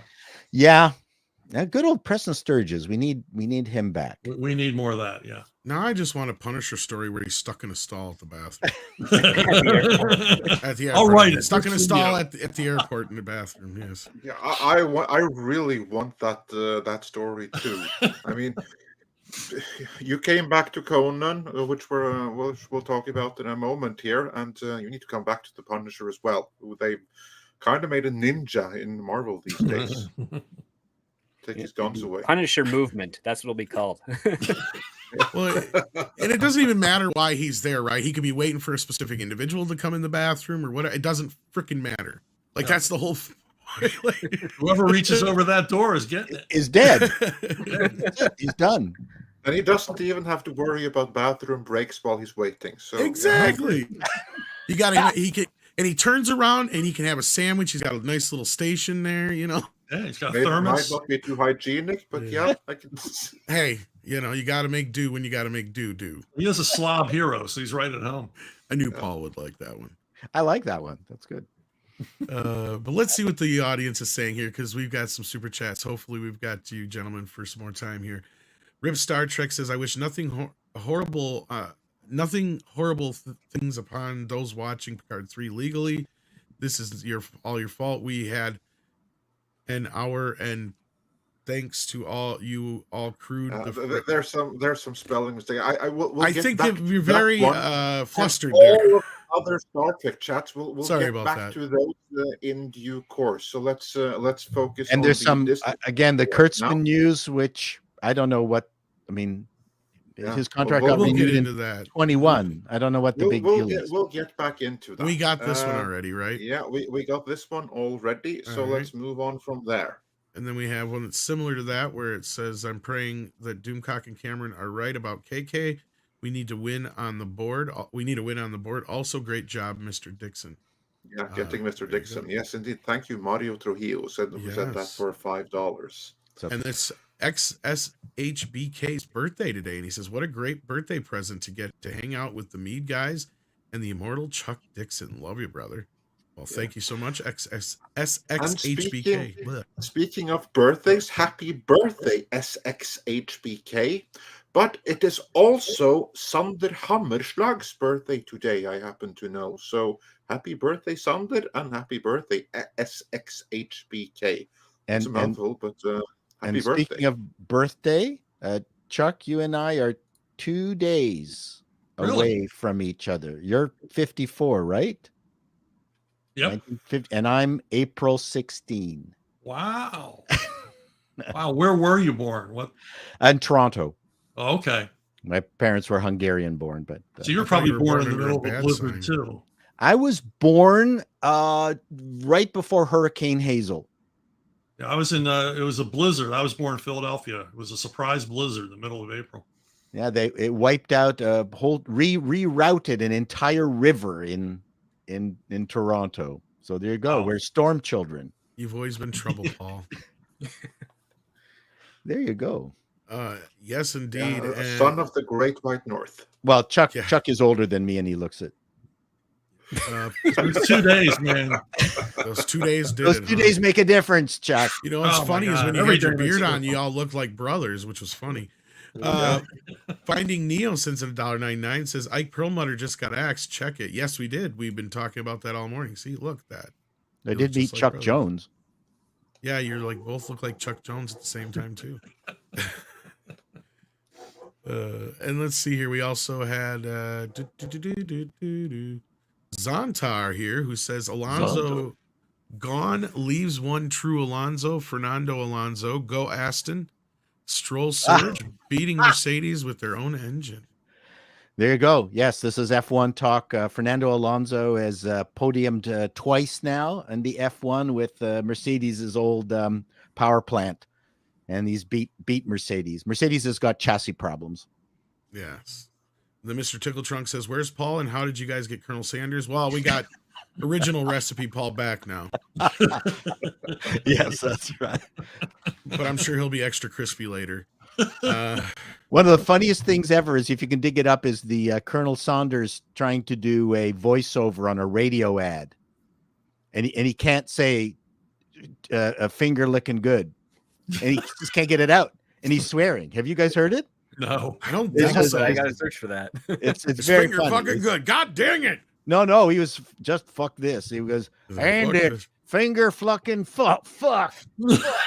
Kind of reminds me of It's finger licking fucking fuck. the Orson Welles or the Orson Casey Welles, Kasem yeah. ones. Yeah. Have you guys heard them? Yes. Yeah, the Casey Kasem one's great. Casey Kasem. Coming out of a dedication from a dead fucking dog. How many times have I told him to quit fucking doing this to me? That's the beauty with being live. You never know what's Oh gonna no, happen. he recorded this shit luckily, but like somebody saved it. Like, it's the hilarity. We also did that to people when I worked at the radio station too, because after every Brewer game, Bob Uecker would do like certain innings, but then his co-host at the time would come in and do the replay. We had tons of tapes of those guys fucking that shit up all the time. They'd be sitting here and going, and then at the bottom of the fifth, fuck, son of a fucking cocksucker. It was like, you got to start all over again. It's like, yeah, so like, yeah, because it's all over. It is live, but it's over the satellite, so we have to record it, and then we get pissed because then we have to start our recording all over again. But anyway, Michael Strelitz brings up the Pasha Doomcock video and says that KK will be gone if Indy 5 cannot make 900 million. No, Hold true. the woman's a vampire. I have been listening to Doomcock saying that KK's going to be gone for 2+ years. The walls are closing in.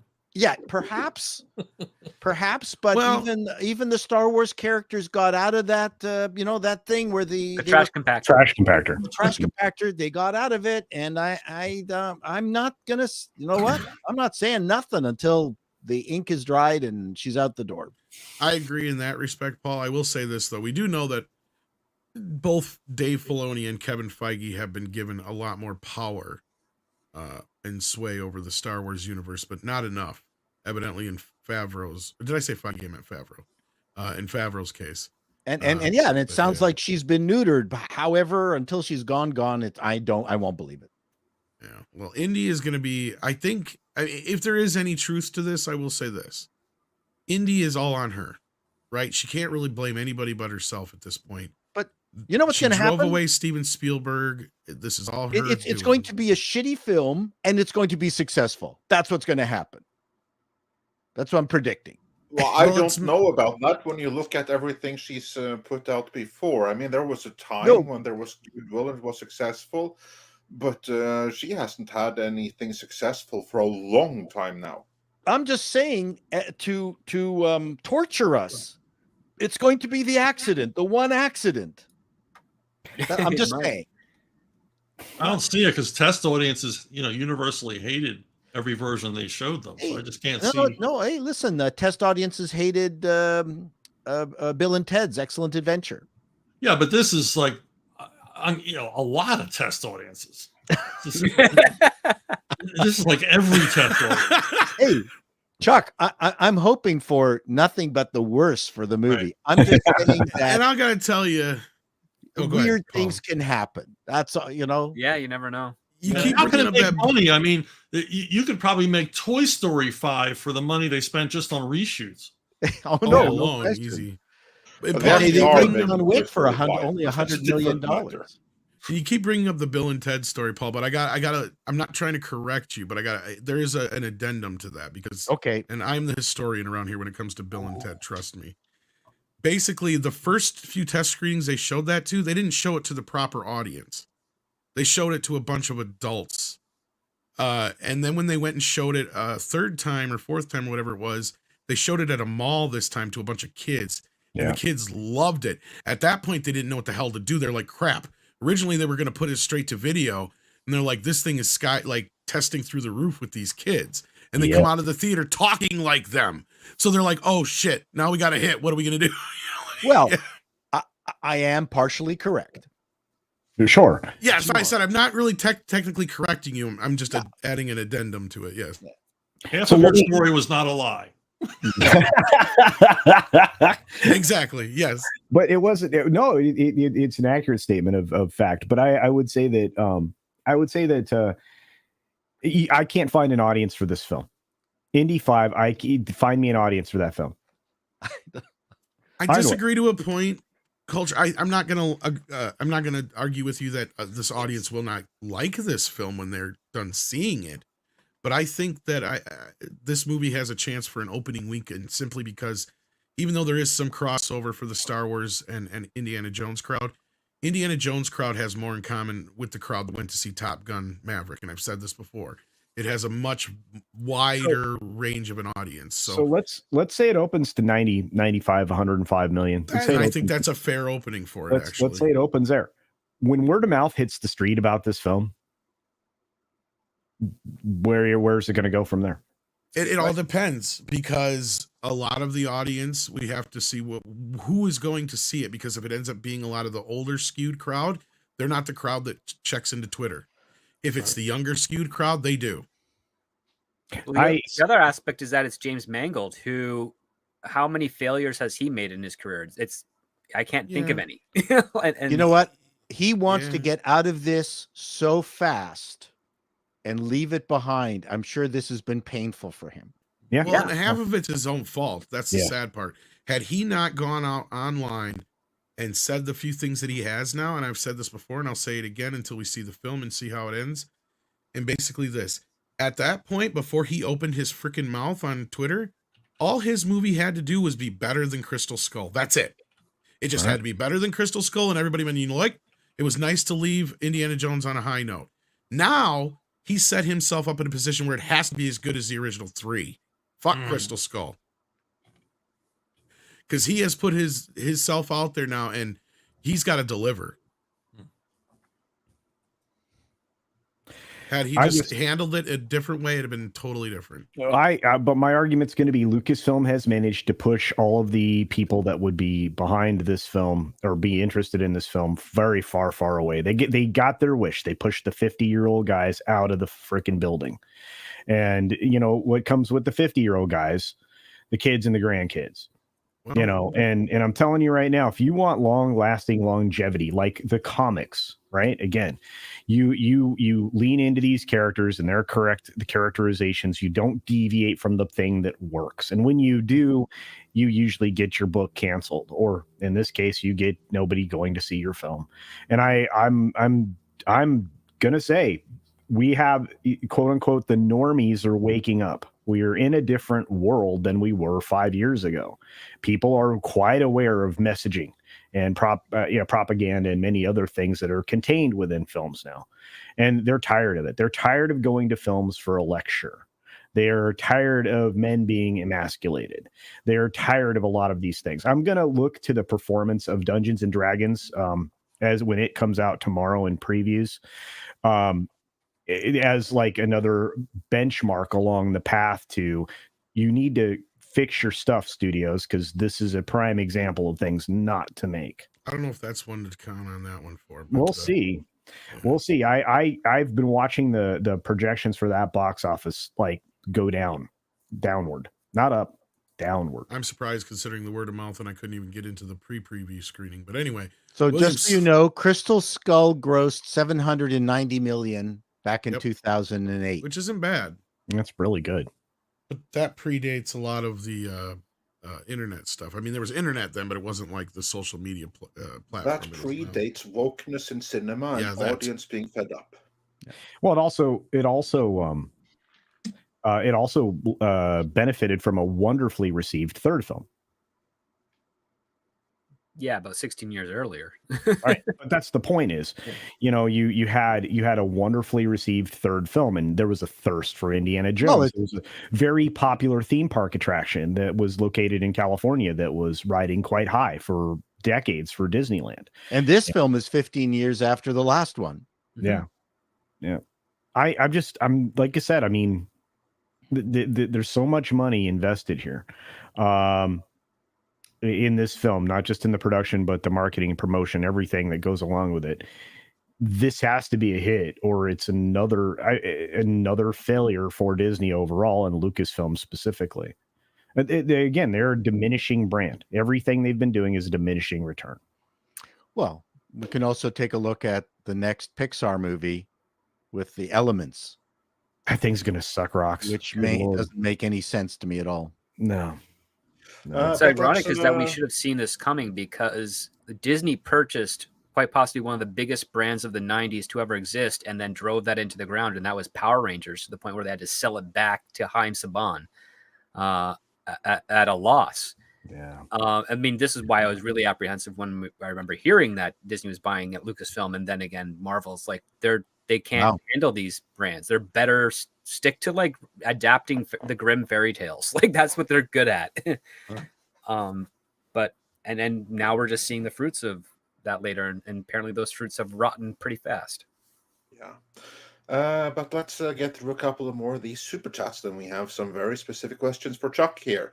William Sleeper says $4.99. Peltz, Trian Group, and Perlmutter jointly own close to $3 billion in Disney shares, I believe.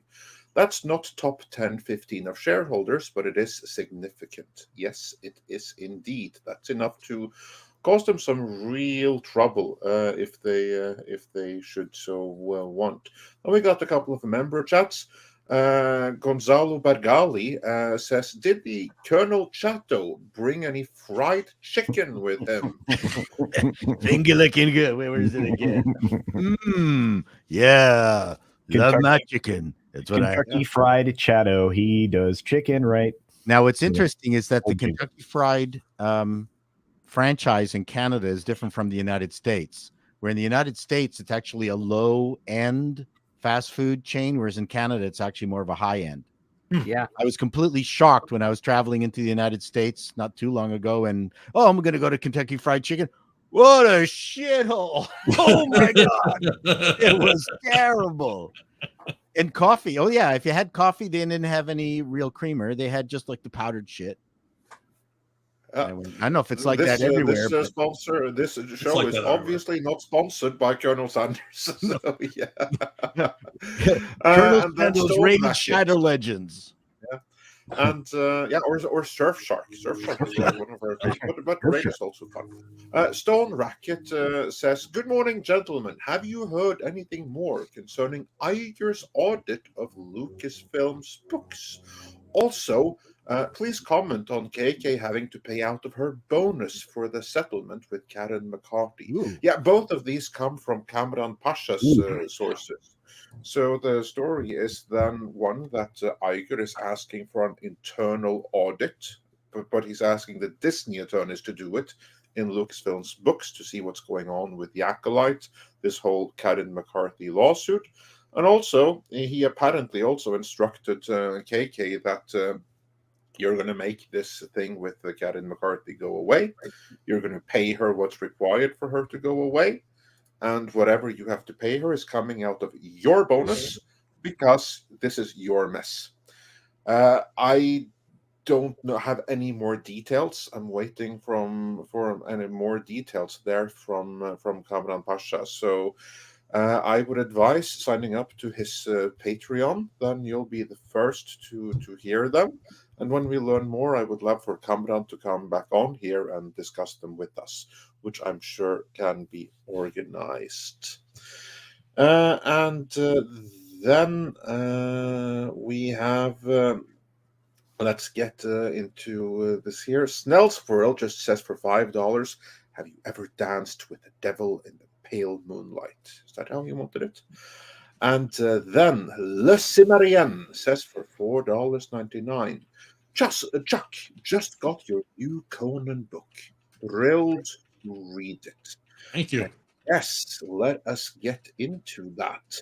So now, first, just to show everyone exactly what it is we are talking about, I am going to bring this up on screen here. Tom, unfortunately, he had a prior engagement, so I have to do it myself, which means it's going to take a little bit longer because I want to boomer it.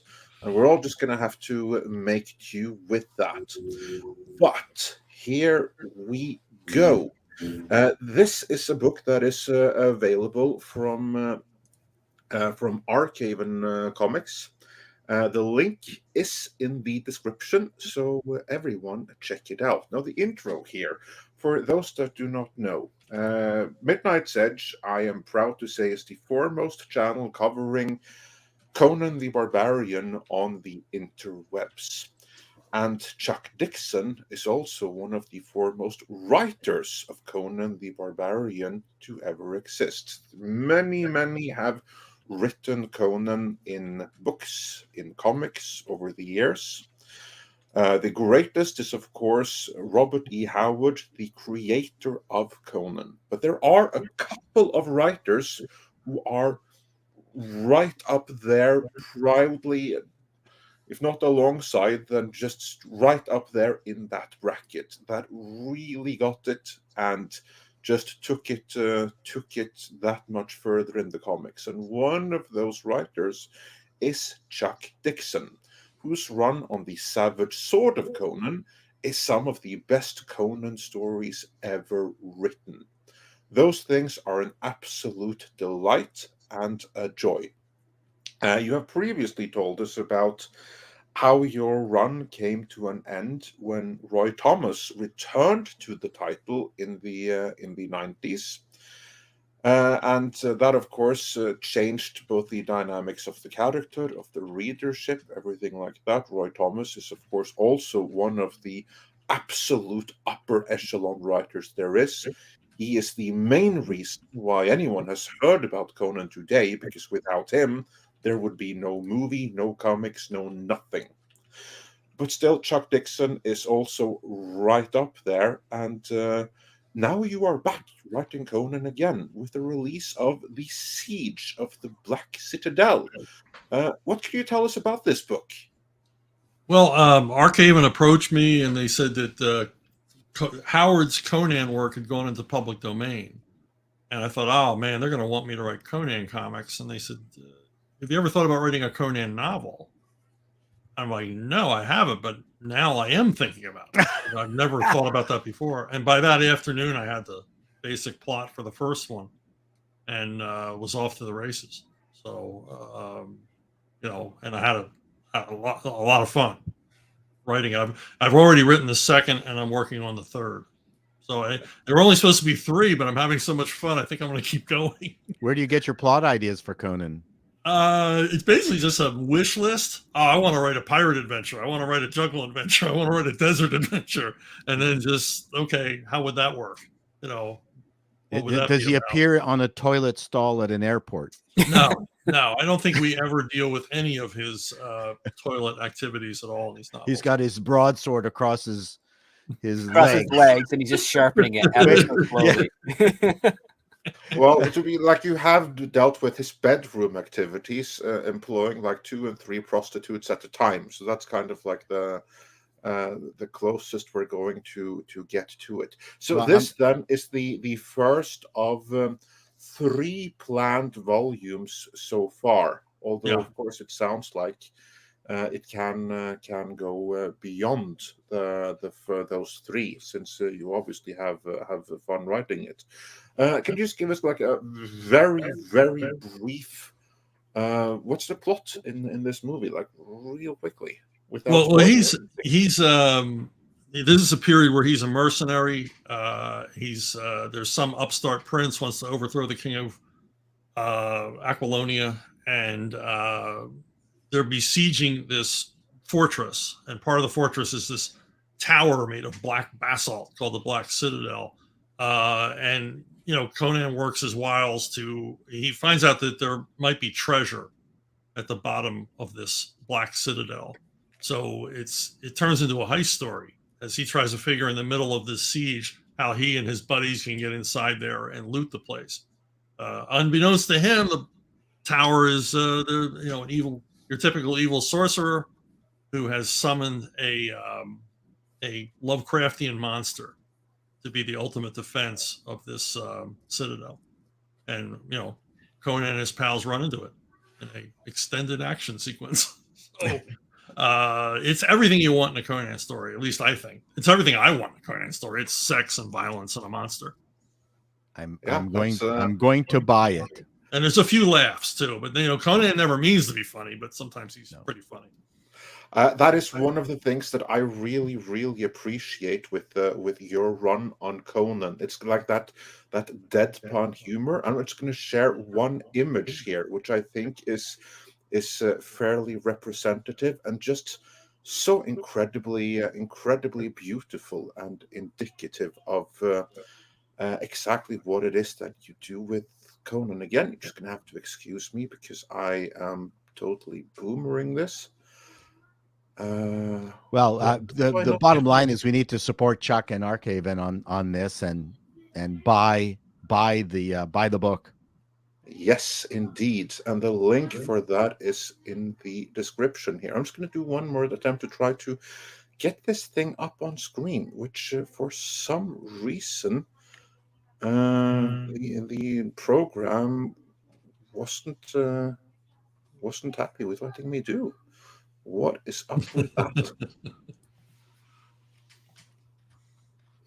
Okay, well, I'll try to get back to that then. But anyway, yes, one of the best things with Chuck Dixon's Conan is like that really dry deadpan humor, which could have been brought straight out of Monty Python at times, because it's just like this amazing situational humor where you just come up with like one of these lines that just punctuates the humor in a situation, or a situation that is horrible, that is then made funny by a line that isn't even quirky. It just points out the irony of a certain situation. So yes, everyone, do check that out. The link for that is in the description. And I know that we are losing Chuck Dixon's brother in the north, Mr. Chato. I just want to say thanks for coming on today. Where can people find you? Well, of course, they can find you in the description. But what do you have coming that people need to check out? Are you talking to me? Yes. No. You. Well, like I said, I'm finishing off a video on that. Just going to be released today on not superhero fatigue, but we are just human being fatigued, because no one's fatigued about reading actual comic books, and no one's fatigued about good ones, and no one's fatigued about manga. So I'm doing a video on that we're human style superhero products all look basically the same because of the limitations of being human. And we can't be as big as Conan is in a drawing. Yeah. We can't look, you think of the Spider-Man, Superman comic book mashup, and the shots, the 3D shots of Spider-Man on the girder and the architecture below him. We can't duplicate that in films. So that's what I'm talking about. I'm talking about how in many ways the prime vehicle for this is artwork. Anime and animation often is a degradation of comic books, and films with human beings is yet another degradation of the animation. And that's my theory. Dinosaurs start out with a very tiny part in the beginning, and then thick in the middle, and then get very tiny and thin at the very end. That is my theory. That is what they say. The end. Any of you who know Monty Python and Ann Elk. So, anyways, Of course. that's my video today. Is just the real 3D adventure superheroes is actually the worst version of all superhero creative product. So there you go.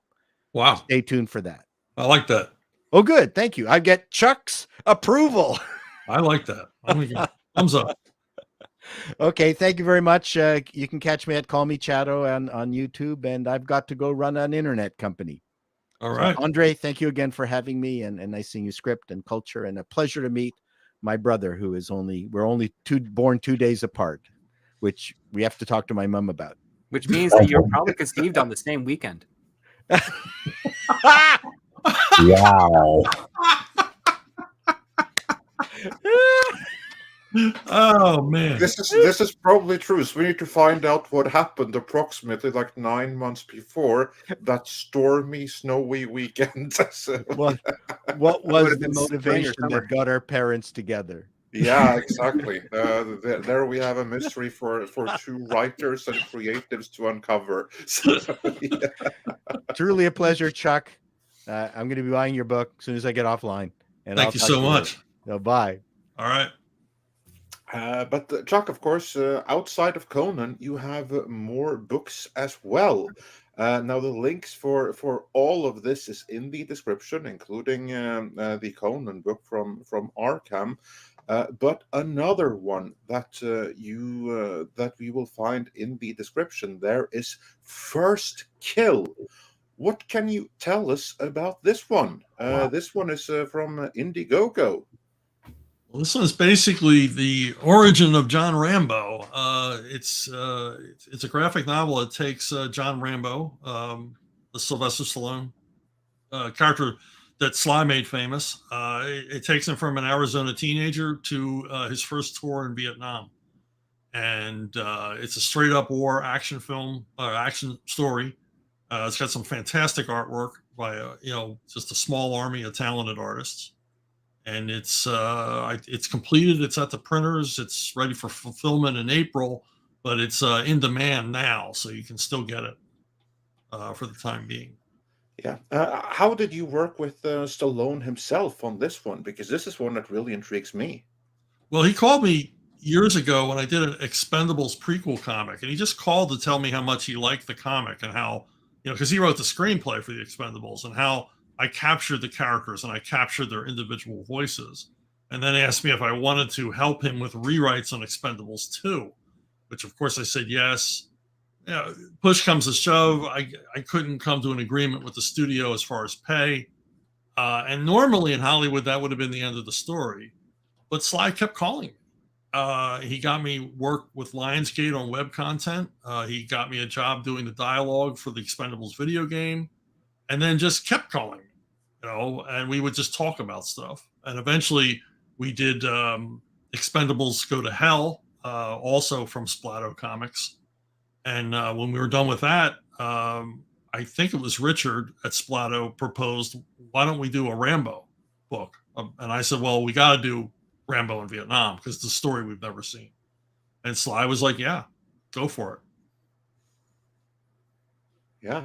Absolutely, that's a story that I want to see. Like, I wouldn't mind that movie.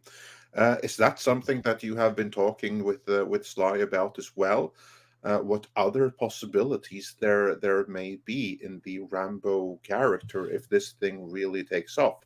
Could there be some kind of interest in maybe exploring this story either directly or in flashback form in a future Rambo movie? And would you happen to have any insight into if Stallone feels done with the character, or that is something that he wants to revisit, since after the events of Rambo Last Blood, the character is obviously still alive and has more adventures in him, even if that's thinking back to his days in Vietnam. Yeah, I haven't talked to him about it. I don't think he'd be adverse to the idea because, I mean, his whole premise behind the Expendables was that it doesn't have to be him and the other guys, that it would be a franchise that would go on and they would be replaced by younger versions, a younger cast as it went on. So I can imagine he wouldn't be adverse to doing a Rambo flashback story. with a younger actor cast as Rambo. But I'm just, that's a supposition just from, basically knowing his approach to this stuff. Anyway, this is then absolutely also something to check out. Script, you were saying? I'm so sorry. What?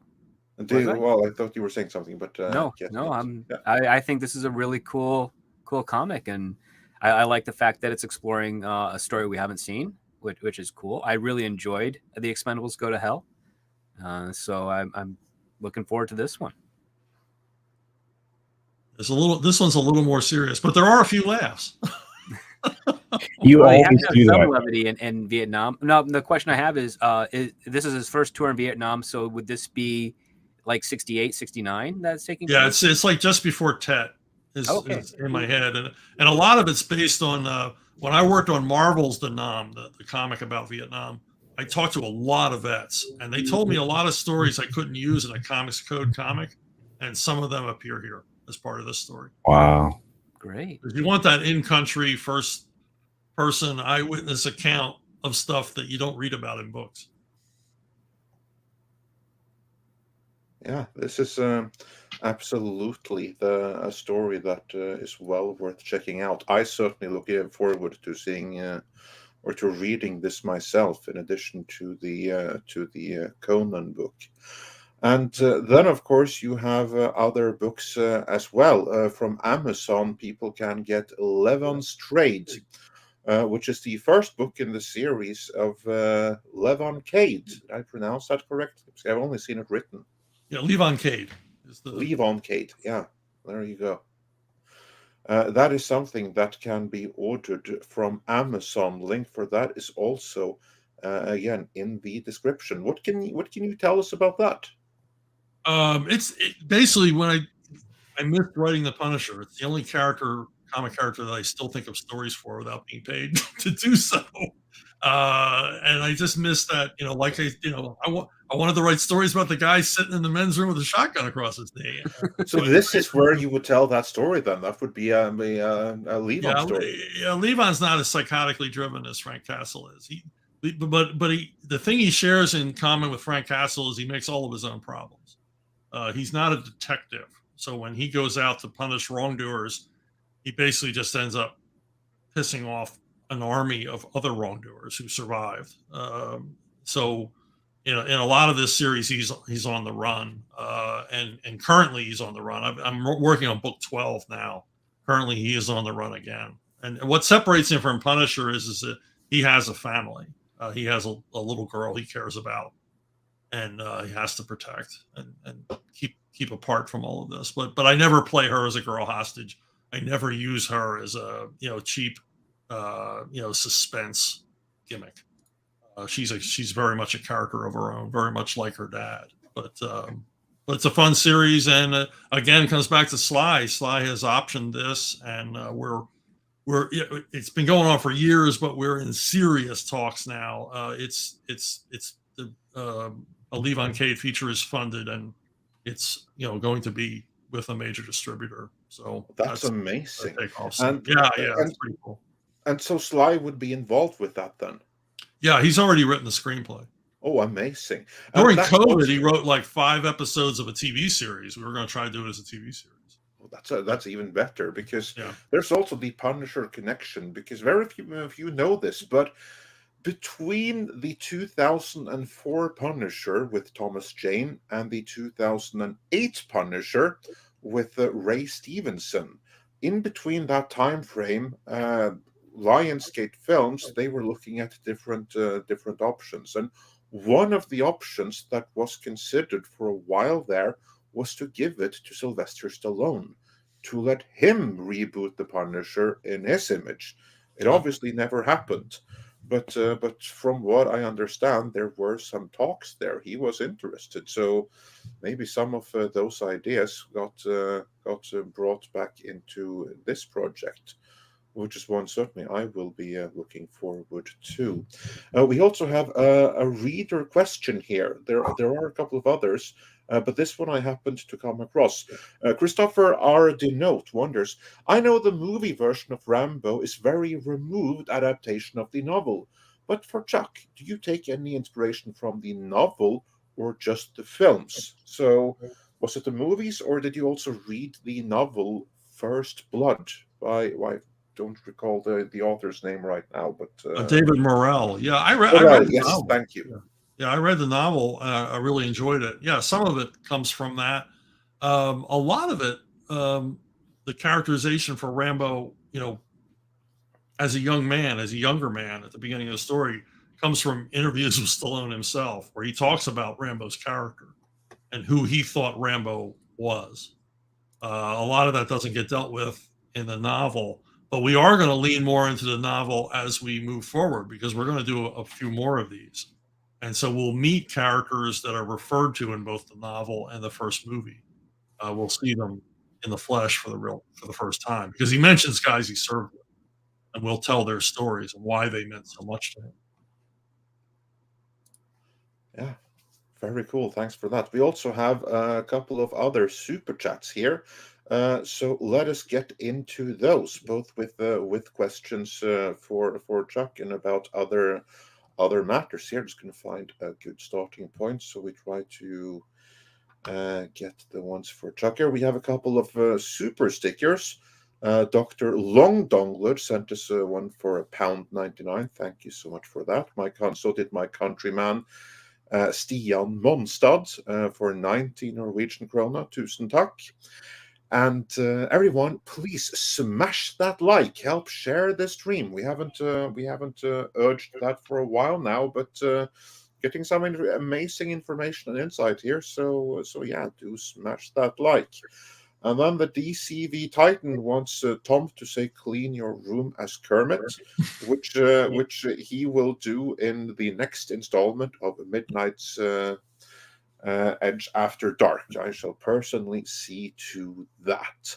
And then my countryman Paulus Plain has a three-parter saying, first, Victoria Alonso, Argentina 1985. No, the Falklands is not Islas Malvinas. The Falklands is British overseas territory. Rule Britannia, rule the waves. Britons never will be slaves. The Star Wars reference. Newsweek, April 19th, 1982. The Empire Strikes Back, HMS Hermes cover. And then concluding with Victoria Alonso's mother has a problematic political past. Now, that I absolutely can believe. And thank you for the history lesson. ActionCom says for $5, is it really clean your room or more I'm settling all family business with Iger? That's what this wave feels like. Eliminate, not solve the problem. And yeah, I absolutely see where you are coming from there. That this is Iger cleaning up for his legacy is what I'm thinking. ActionCom also says, Tom, thank me for the Godfather reference later. I will make sure that he does that. A. Marcel says for $5, Kathleen is harder to get rid of than Palpatine. Somehow, Kathleen Kennedy is still here. Yeah, well, but it turned out that even the Emperor was lived on for another 30 years after death. Again, Kathleen Kennedy. Anthony says for 50 Danish krona. Greetings from Denmark. Oh my God, what a great panel. My evening is complete. Hail to all here. Yes, indeed, it's been an amazing panel today. And Mr. Tickletrunk points out it's Sander Hammerslag's birthday today. Yes, we said this already, but happy birthday, Sander. A. Marcellus says for $5, when you go woke, you end up broke. Then your business goes up in smoke, and then you choke. This is a good observation right here. And here's some high praise for you, Chuck. Tommy Review says for $2, Chuck is the #1 Punisher writer. Ennis is #2. Thank you. I like the parallels in that, actually, because I enjoy Ennis too as well. But yes, sometimes he goes a little crazy with his. I don't think that we wouldn't have the Ennis run without your run, Chuck. I strongly believe that. Well, you wouldn't have me without Mike Barron, so it's just that's just the way it goes. It's a two of you. It's like I consider like none of you created the character, but I consider Mike Baden and you to be the ones that really defined him and took off the reins after Mike Zeck really made him come into his own. Everything before that I saw as kind of like a trial, like a comic McBolan, but then you and Mike were the ones that really made a character out of him. Yeah, Garth got the character. I mean, you know. Oh, for sure, absolutely. Very much so. He brought it into the next millennium. Right, but other writers don't. They don't get it. Yeah. You know, most writers don't get the Punisher. They think he's just simple. They don't understand the nuances. Yeah. No, just like with Conan, there are many who have written the Punisher, but only a few that really, really got it. And those are the runs that live on. It's Mike Baden's run, it's your run, and it's the Ennis run. Those are like the three big ones, you ask me. And then Hypergiver 2 also points out on the topic of the Punisher, if Batman started acting like the Punisher, he would just be the Shadow. I don't know about that. The Shadow doesn't necessarily want to kill. He lets some of his villains kind of fall into death at their own peril. But he is an arbiter of justice. It's quite different, but I understand where he's coming from there. more like the Spider. I mean, the Spider would just gun everybody down. Yeah, the Spider's kind of a shoot first type of guy. The Shadow wants to find out the source of the problem and then gives them an option to either turn themselves in or face justice. And they always end up facing the justice and dying. But that's why I really liked about Walter B. Gibson's work. Yeah. And SN Pagey says for $13.99 Canadian dollars, long-time fan. Well, thank you. What do you think the odds are of Iger giving up on the Marvels, losing the theatrical release and going straight to Disney Plus? Culture, this is the perfect question for you. Let's have your take here first. They can't afford to do this. It may not make a lot of money, but they cannot afford to take it straight to D+ or D- if you look at it the way I do. You're talking about just massive amounts of loss in Disney Plus now. A lot of people don't consider the foundational costs for getting that service established in the first place, and all of the costs that expansion go along with it. The only thing people are paying attention to is the amount of content losses it has generated, and that is $12 billion at this point. So you're probably upwards of easily $30 billion in total investment in this project overall. And it's quite possible it's more than that.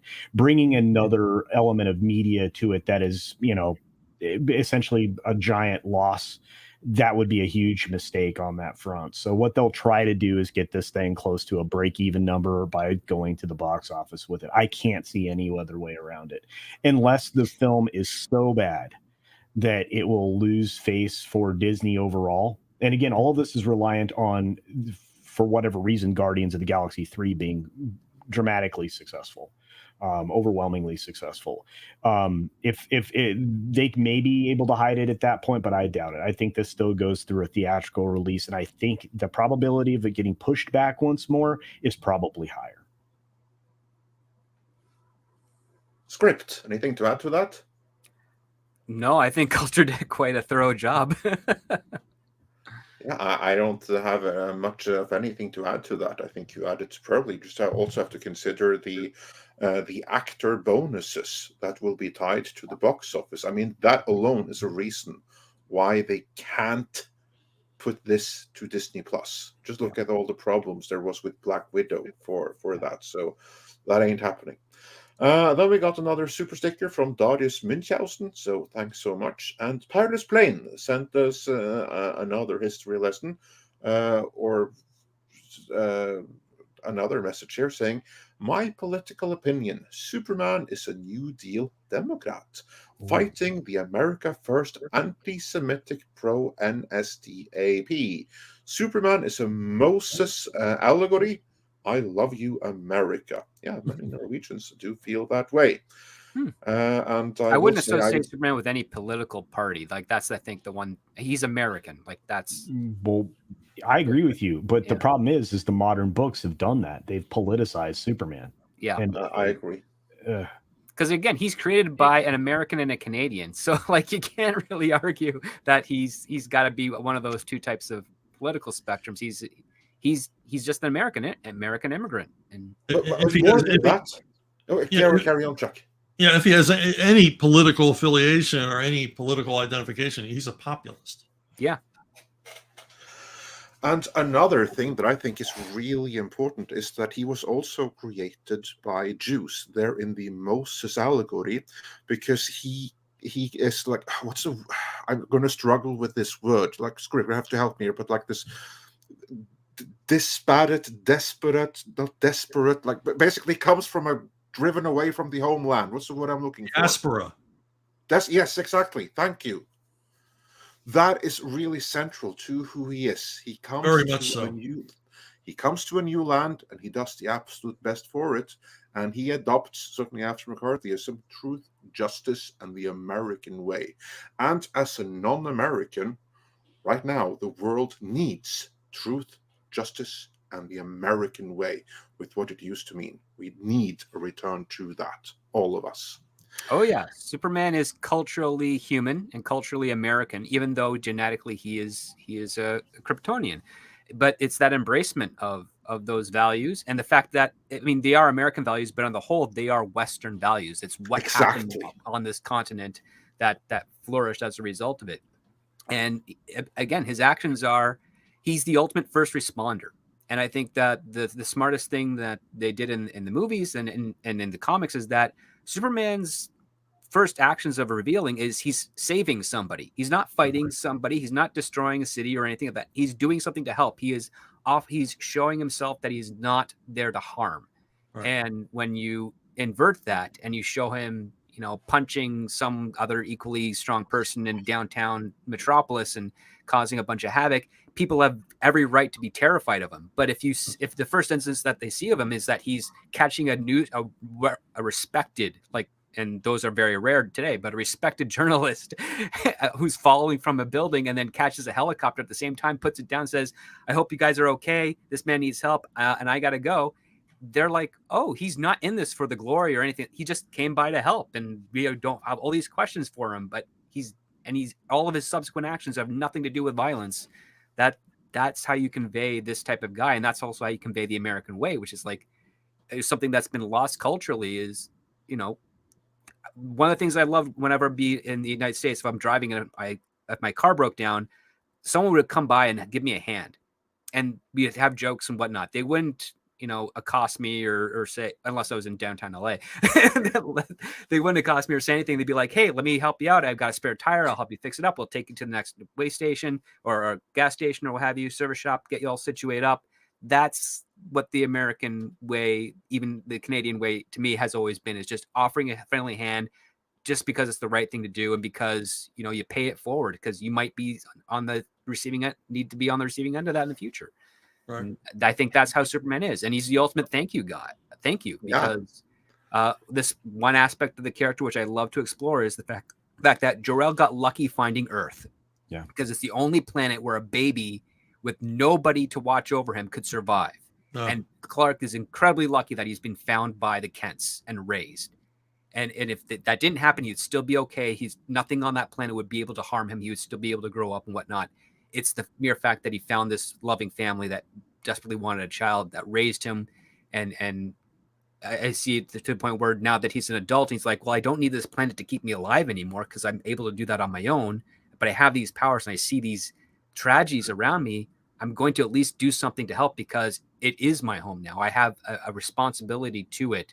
It was this miracle that existed not for me, but just by happenstance. I have to show my gratitude for it being here because without it, I would not be alive today. And there'd be no representation of my heritage to exist anymore as a result of that. And that's the immigrant story as well. So. Yeah, that's a fantastic answer. But let's move on with these super chats here. And Tom is back again, so awesome to have you back for the Star Trek discussion that we will be having shortly here. Well, it looks like I have to do some before you break into any more, because 6 is bringing me up to date here. I got to say, clean your room. Yes. And then Action And you concept. have to thank Action Com for the star for the Godfather reference. I was just gonna say, and then he goes, "It's really clean your room," or "I'm settling all family business with Iger." This day we don't ever tell the family what you're thinking again. And I think that's it. Was that it? No, I think so. Yeah, thank you for the Godfather reference. Yes. Yes. And I got it right away. I've been rewatching The Offer again, which is odd. But anyway, sorry. Yeah. And Darius Minkhausen has been a member for 23 months, which is awesome. And Mr. Tickle Trunk says for 22 Canadian dollars, Script Doctor just helped me crystallize a thought I wrestled with for a long time. Those obsessed with identity always try to make you identify with villains because they know no other way to make you understand their motivations. True. Which is a very poignant point right there. Absolutely. Yeah. Tennille89 says for $5, dick move though it may be, and it is, if losing Perlmutter is the trade-off for purging Alonso, then it doesn't seem cost prohibitive, which is a very good point right there. Seth says for $10, are the conditions met for Alonso and possibly KK to achieve martyred status? They never sacrificed their principles and were forced out. People may forget their failures if woke resurges. Mr. Dixon, what do you think about this? Nah, I don't. The whole woke thing is such a small minority of the population that I just think it's just going to go away. It's being mocked into extinction here in the U.S. So I don't think it's going to last much longer. Yeah. No, I agree with you. I think it's a fad, but I think that within that fad, within that tiny minority, they will be revered as martyrs because that's usually how it works within cultist situations. Yeah. The only way that they can hurt themselves is through their own actions, and if they remain as consistent as they have been, I don't think that's going to be occurring anytime soon. Yeah. And then moving on from there, J.R. Bodenheimer says for $10, pound for pound, one of the best villains ever, in my opinion, with Scorpion from Farscape. Don't know exactly when you sent this, so if that was in reference to Doom or someone else, do let us know in the comments. And then Big Daddy MRI says for $19.99, according to Bounding into Comics, the woke reboot of the X-Files is cancelled. Already, that was fast. Personally, I'm doing a little glad dance in my lab. No video, sadly. Thanks for a great show, Andre and Tom. Oh, you're welcome. And what Big Daddy MRI is talking about here, I have not seen that it's cancelled yet. Probably it is. But it was a reboot of the X-Files, and the main selling point for this reboot was that it was going to be diverse, with a Black Mulder and Scully. From the same guy who ruined Rocky via Creed, exactly. Yeah, from Ryan Coogler, I believe it was. So, yeah, are we saddened that this reportedly is cancelled? I'm not. But I'm kind of over X-Files anyway. So, yeah.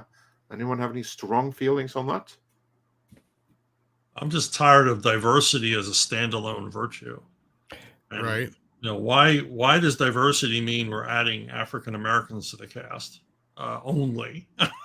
It's like, I mean, what does that mean, and how demeaning is that?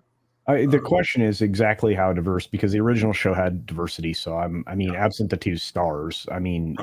I would have to say that the minute you start advertising something this way, and I think they're learning this, although very slowly, you immediately turn off a great part of your audience, especially a former audience that just, if you're going to recreate it, but don't tell us that it's going to have all of these wonderful virtues. Doesn't Disney own X-Files now? Sorry, carry on, Tom. I was just saying, doesn't Disney own X-Files now? Yeah. It's under Fox, or was, but I don't know if that Fox TV, I don't know who owned the rights I'm pretty sure it was little Fox, because Fox 20th Century Possible. Fox released the movies too. Yeah, it was produced Okay. by Fox. Yeah. Yep. It's just like Fox. sometimes there's weird things with the rights when it comes to that stuff. But yeah. I mean, it's just when you put the diversity in front of everything else, in front of story, in front of character, and it's like we've had diverse stuff in the past, but we never had it pointed out to us. Yeah. You know, look, Mel Gibson's teamed up with a black guy. It's like who cares? Yeah, that's the thing. It's make those types of elements a byproduct of what happens in the story. Don't make it the leading part, because if you're making it the leading part, then you're telling me you don't actually have a story. Yeah. Yeah, and make it a natural part. I mean, you know, you're set in the city and you're set in a story in 1970s New York. Yeah, it's already going to be diverse. Yeah. If you're being honest, it's already going to be diverse. You don't need to, you know, lean on that. Exactly. There you go. Yeah. And then moving on, Stian Monstad has been a member for Stian 8 months at the Monstad. Midnighter level, which is also another countryman of mine. And Maverick Christian says for $5, nice to see Chuck Dixon. Bane is one of my favorite Batman villains. What are your thoughts on the Batman, the animated series episode, Bane? Oh, Chuck, this one is for you. How do you think that the animated series handled your creation and their version of the Knightfall saga? I liked it a lot. I mean, those guys were really into. I mean, there was a lot of. I hate the word synergy, but there's a lot of synergy going on between us and the animated guys. At the time, we were, you know, seeing them and meeting with them quite a bit. They really wanted to get it right, and I think they did. And for me, just the casting of Henry Silva to do his voice that was awesome. Did you see the follow-up episode with Bane, the one where Batman is missing? So it's not actually Batman; it's Superman with Robin dressed up as Batman, taking on Bane. With Bane being a little bit surprised at Batman's apparent increasing strength. That was a hilarious episode. What do you think about that one? No, that was good. For fun. I like everything they did with Bane in the animated. I mean, there's one really frightening sequence. I can't remember the exact details of it. He's going to throw Batgirl off of a building. It's like nightmarish scene. It's really pushing the envelope for a Saturday morning cartoon. That was a good one. Yeah, he was hired by Jim Gordon to kill Batman because Barbara Gordon died. That was a very dark episode for late 90s cartoons. I think they got Danny Trejo to voice Bane in the Young Justice series, which was pretty cool. And I also thought that, the animated series did a pretty decent job because, and I'm going by recollection, the whole reason that Batman, suffered the way he did was he was exhausted, and he'd also recently recovered from venom pills that he was taking at the time many issues earlier, right? If I'm not mistaken. So he was already in a weakened state. So I like the fact that the animated series said, well, we can't really go in the drugs element for the show. So let's put these two characters together, when they're on equal footing. And the setup for him, crushing his back and how Batman circumvents that and everything all feels very organic and true to form, because when they do fight again later in the books, it's a far more balanced fight and also a very thrilling story. And I think, it was something I was 8 at the time when I read it, but it was still something pretty awesome to read and see that this was not just a muscle bound character, but one with intelligence and strategy and picking away at Batman's ego and his own confidence. It was great. Yeah. And we have another one here. David Nelson says for $4.99, hey, Chuck, I had a dream that you and Graham made an R-rated Bane origin movie. It was very vivid, and I hope it's true. Chuck, any chance that David had an insight into reality, or it was just wishful dreaming? No, he was just dreaming. It was a lovely dream. A lovely R-rated dream. Oh, yes, an all men's prison in Corto Maltese.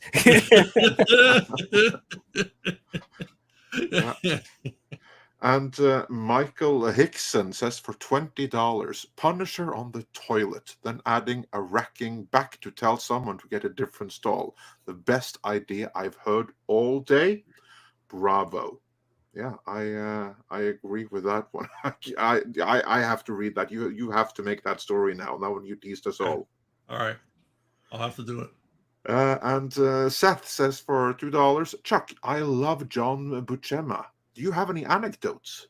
I don't have any anecdotes except that he would he would ask if there were any scripts by me he could work on, which I've never met him, but he would come in and say, "You got any more by that guy?" Because he liked my stuff. Yeah, and because was it Michael Fleischer that chased him off Conan by writing such? Yeah.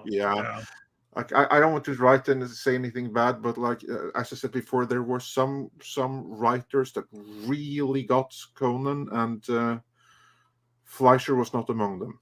Well, I mean, before I came on Savage Sword, my friend Gary Quapis was already regular artist on it, and I wasn't friends with him at the time. I didn't know who he was, but he told me about. He said he got a script, and he called Larry Hama and said, "Did you read this script?" And Larry obviously hadn't read it very closely. He was telling him all the stuff in it. Larry's like, "We can't publish that," and Gary said, "Yeah, and I'm not going to draw it." So yeah, I mean, a lot of artists got frustrated working on that, but you know, Buscema was a guy at Marvel that basically do whatever he wanted. So he would always ask for westerns or war stories or anything but superheroes, and I was the only guy really doing a lot of that stuff. Yeah, that's was it Larry Hama that did the first Valley of Howling Shadows, the one that you did the sequel to? I believe so. Yeah, I just love those two stories, like both the original and Your Return. They were freaking fantastic. Yeah, I think Gary came up with the plot for that sequel. So. Ah, right. Very interesting. I'd love to speak with him. He was great. Like John Buscema, of course, is unparalleled, but Gary, he did amazing. I mean, he added so much to your Conan stories. Yeah, Gary's just he's my most frequent collaborator. I mean, we've worked together for close to 40 years now. Yeah, and just you know, he never disappoints.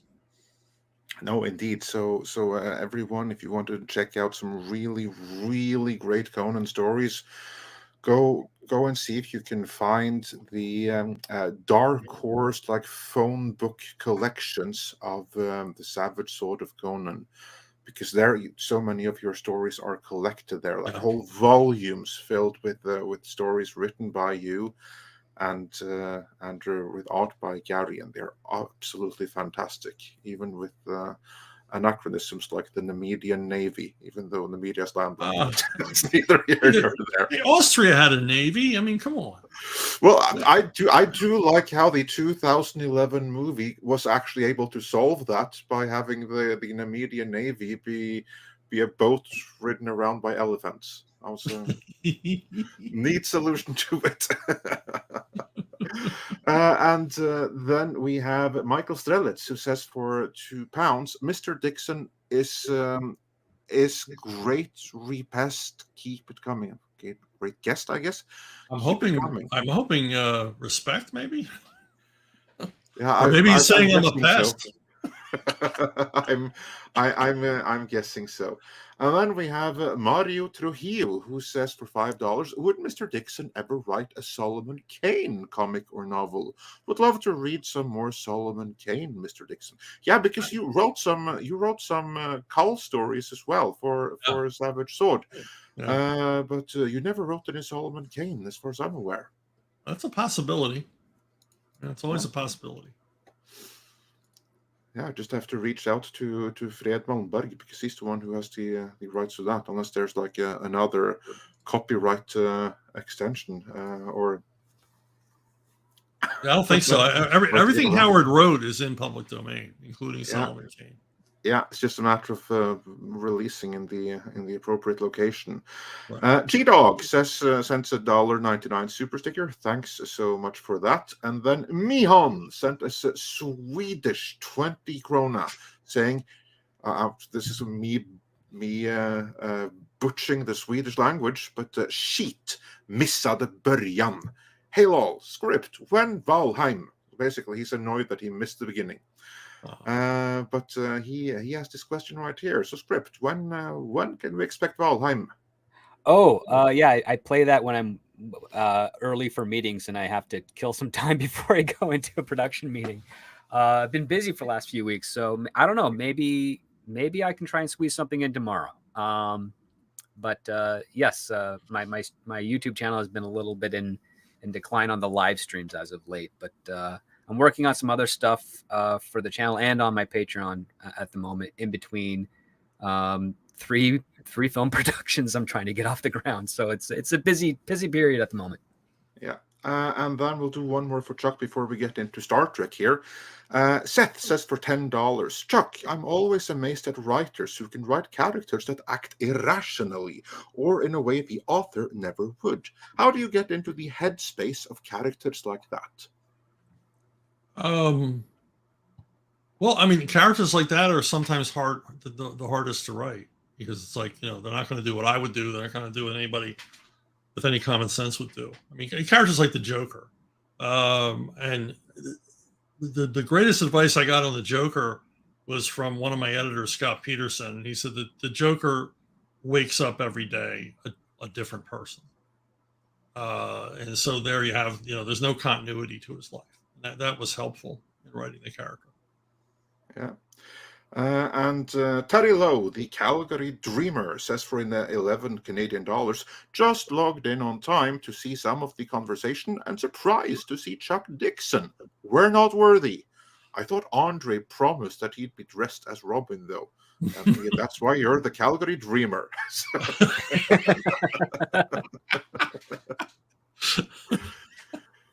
I would never ask that. I'd ask you to come dressed either as Conan or the Punisher if need be. But, yeah, I'm not gonna bother you with your Robin spandex.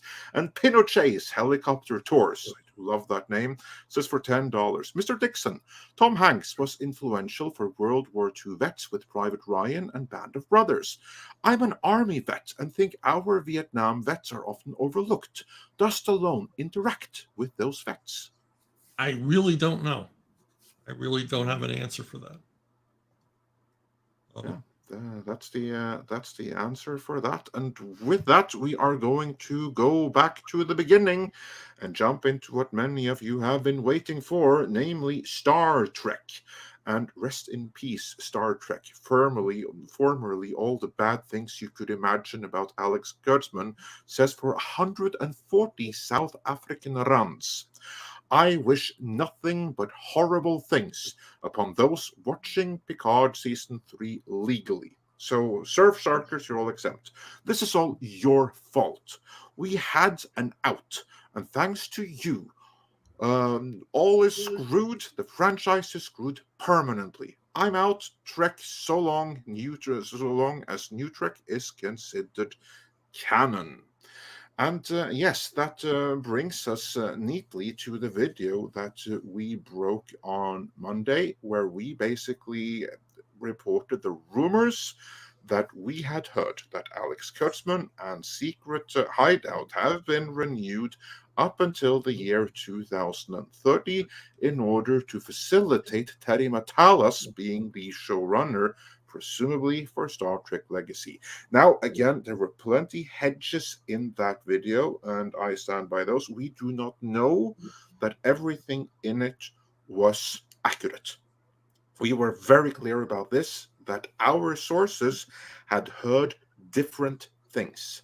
Our sources were not in agreement about the status of Star Trek Legacy. They were not in agreement about how far along it was, and they were not in agreement about the renewal, which we tried to emphasize. One source says this, one source says this. We do not know what is accurate, but it does seem likely that there has been some kind of Secret Hideout extension, as evident by only yesterday, the day after we dropped that video, we learned that Strange New Worlds has been renewed for Season 3, and this is before Season 2 is released, and that the animated Lower Decks has been renewed for a 5th season.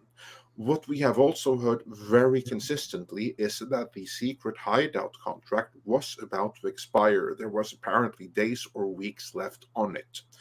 And we also heard there was a very real chance that none of these things were going to happen. The reason we haven't heard about Season 3 of Strange New Worlds until now is because Paramount were very closely considering not doing it.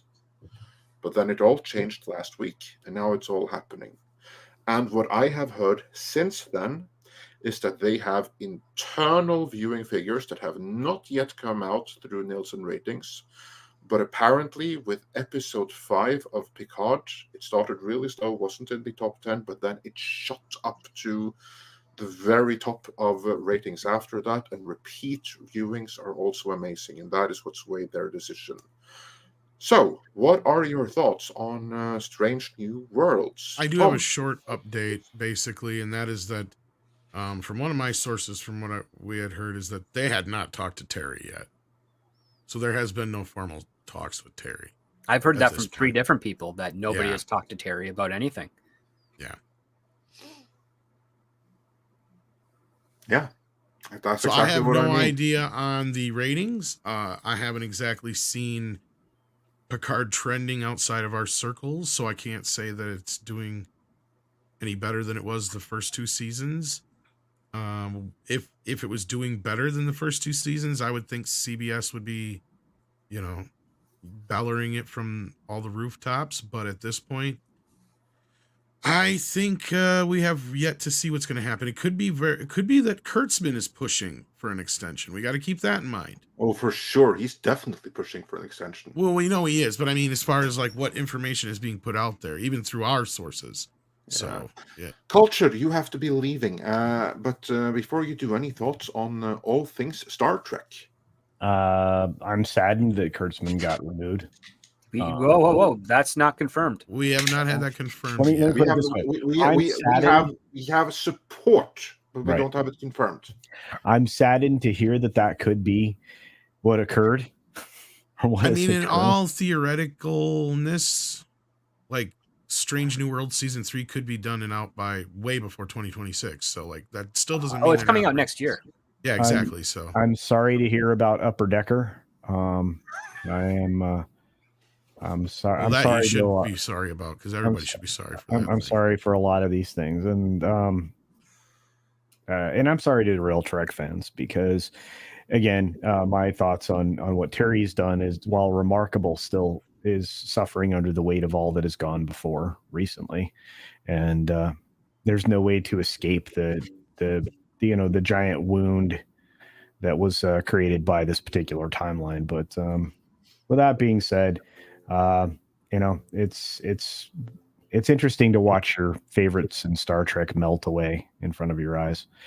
But on that note, I do have to step out. I had a great time. It was wonderful to be with you again, Chuck. You are a brilliant man.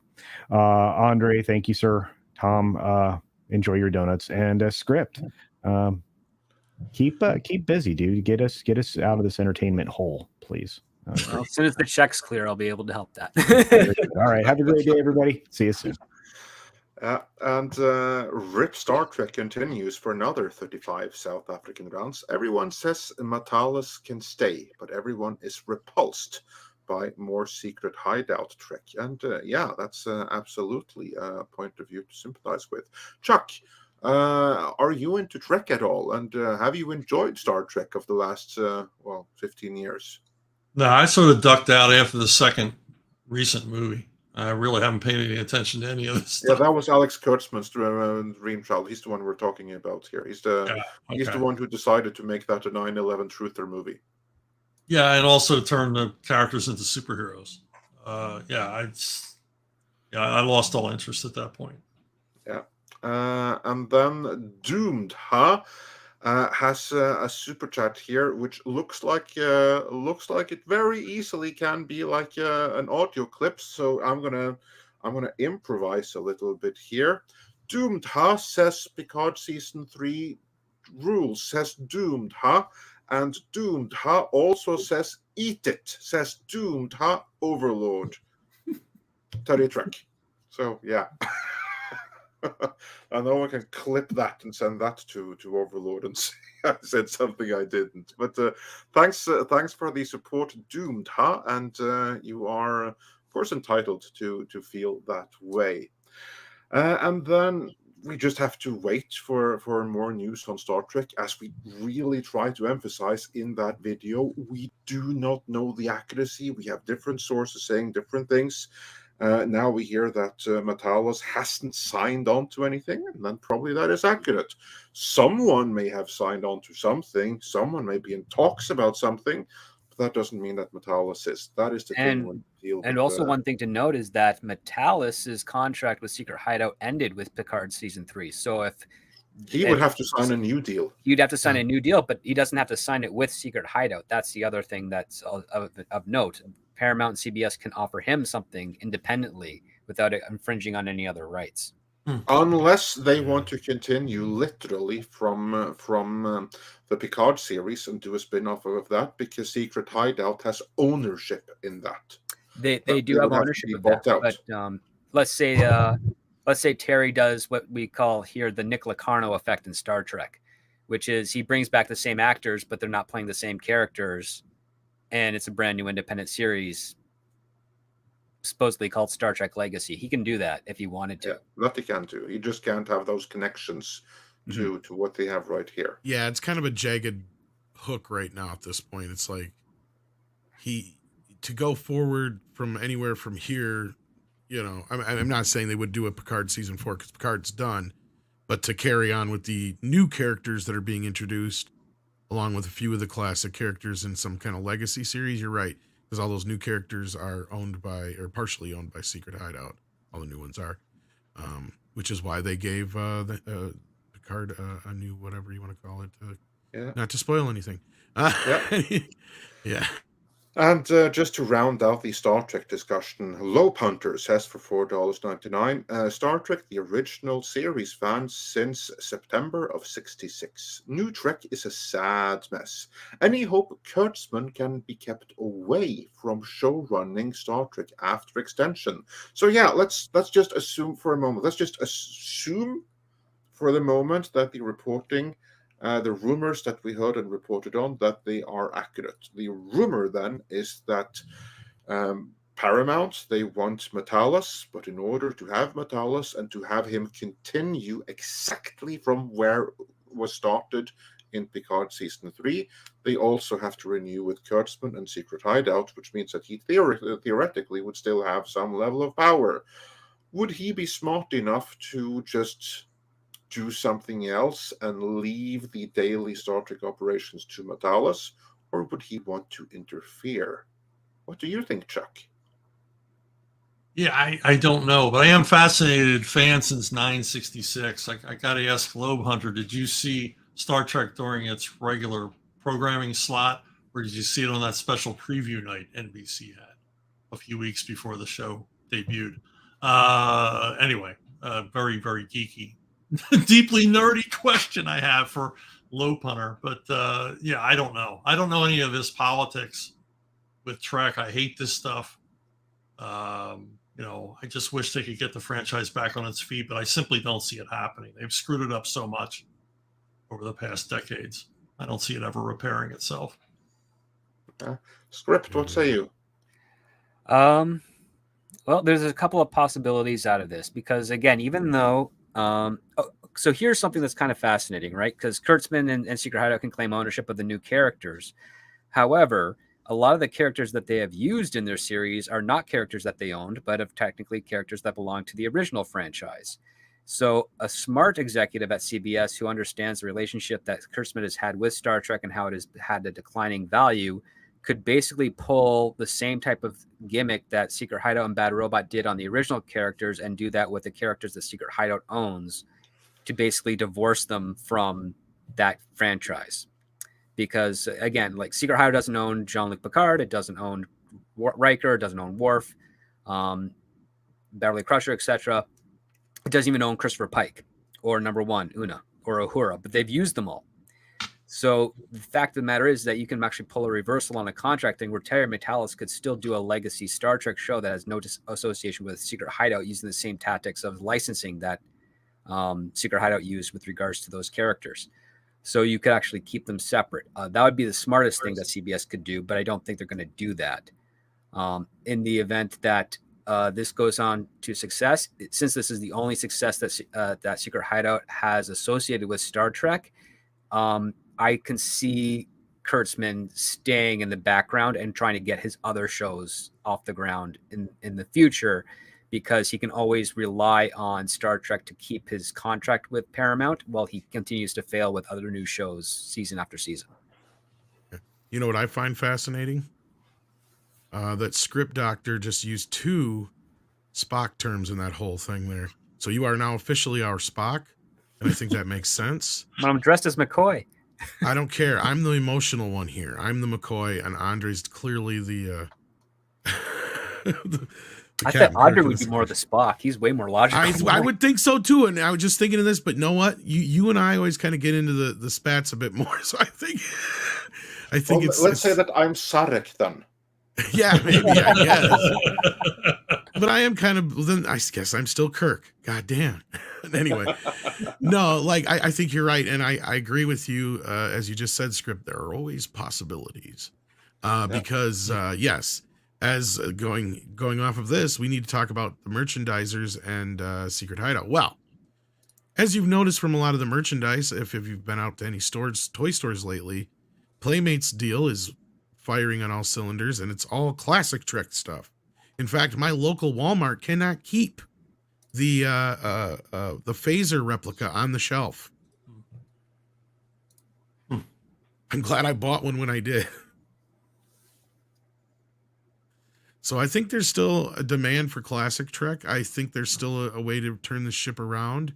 I hope Paramount realizes this, and if they have to work with Kurtzman, it's more or less on a level of he has very little power, because I honestly don't know where else they can go from here, but I feel like Star Trek is the only franchise that has the ability to reinvigorate itself, because it has time and time again. And I think it can be resurrected. It has to get past this phase. If Picard season 3 shows anything, it is that it can indeed be resurrected. Yes. And also, just to answer earlier questions, 6 says that she's Spock, so you guys can stop bothering. And Lope Hunter has the answer to your question, saying, "Hey, Mr. Dixon, I remember seeing the Man Trap on a Thursday night at 7:30 p.m. Okay, so he saw it on the preview night, special preview night. That's neat. Yeah. I remember watching it with my mom. I have the original radio ad here somewhere for Star Trek. It's kind of funky. It's like an Earthling and a spaceman on a ship together, trekking. We have a handful of super chats left, so we are going to go through them now. T-Neil89 says for $10, Lightyear didn't have the audience bad will that Indy 5 does, and it lost approximately all the money that exists in the world, or 100+ million. If Indy 5 wants to be profitable, it has to be good. That seems unlikely. Well, it also has a big budget to overcome. That's where I laughed at the 900 million, because that doesn't even make sense. It has to be a little bit more than that. Yeah, because we're pretty sure it's a $300+ million budget at this point. Does that include marketing, or is marketing additional? No, that's just the shooting, and that doesn't. I don't even know if that includes the reshoots and how many rounds of reshoots they've done now. Yeah, many, from what I've read. Right. Well, I mean, I believe John Williams that they had to reshoot the ending at least. I don't think he's going to lie about that. I think they were trying to do some damage control there, but yeah. So in this case, I think it's going to have a big uphill battle. But again, it's a different audience. We'll have to see how they react. And then we got Michael Strelitz here, who says, men these days do know how to write a story when it comes. The woke arse boys employ the woke women and all sorted. I think he means started. A sad place now help. Well, and it's not just women, right? We can't put all the blame on women. There's plenty of bad writers that are men, and others, for that matter, too. And you have some really good writers who are also women. I was saying, most of these people don't even consider themselves one or the other. You got to keep that in mind. That too. If they actually, in fact, if they don't consider themselves one or the other, that's a really bad sign for their. That's what I'm mobility. saying. That's like the first sign right there. Yeah. Again, you have some exceptions, like Oh yeah. yeah, but generally, I would say that's a red flag where writers are concerned if they begin with their pronouns. I hate saying it. Pretty much anybody under 30 or so, basically. Oh yeah, there's a huge generation gap with regards to talented writers. One of the tragics that we have dealing, especially with shows like Star Trek and whatnot, is that most of those kids, if you will, they grew up watching Battlestar Galactica, the Ron D. Moore version, which was a dark, serious take on a Glenn A. Larson show. And that's their approach to everything, is dark and serious and melodramatic and infidelity and basically a lot of other Game of Thrones aspects to it as well. It doesn't always jive with every genre. And the fact that they try to compel those aspects into the stuff that they're hired to write is what's hurting those franchises more so than anything. Certainly with Star Trek, which is one of the more optimistic science fiction franchises. Oh, absolutely. Most of those writers there worked on Rain, and even on the interview circuit that I crossed paths with, they would always say that their first introduction to science fiction was Ronald Moore's Battlestar Galactica. And I'm like, that's not a good sign. I mean, it's a great show, but it's not a good sign. No. Yeah. You know, and I think I've figured out a way we can handle all this woke shit. Anybody who comes at us with this shit, just say we want reparations for paying all the bills for the last 200,000 years. That's one way of doing it. Yeah. And then, one more. Go ahead. Canadian Highlander says for $2 Canadian $50, happy early birthday to Chato for a fellow April 16th there. Will you screenshot that and we'll share that with Paul on his? Yeah, we'll do that. You said that you were two days off. So Chuck, is your birthday the 14th or the 18th? Yeah, the 14th. 14th. Oh, cool. Okay, yeah. Mine is the 18th. Wow. Yeah. Oh wow, we got 3 birthdays right in a row. 2 hours, 2 days between each of us. Different year though. But, well, obviously, yeah.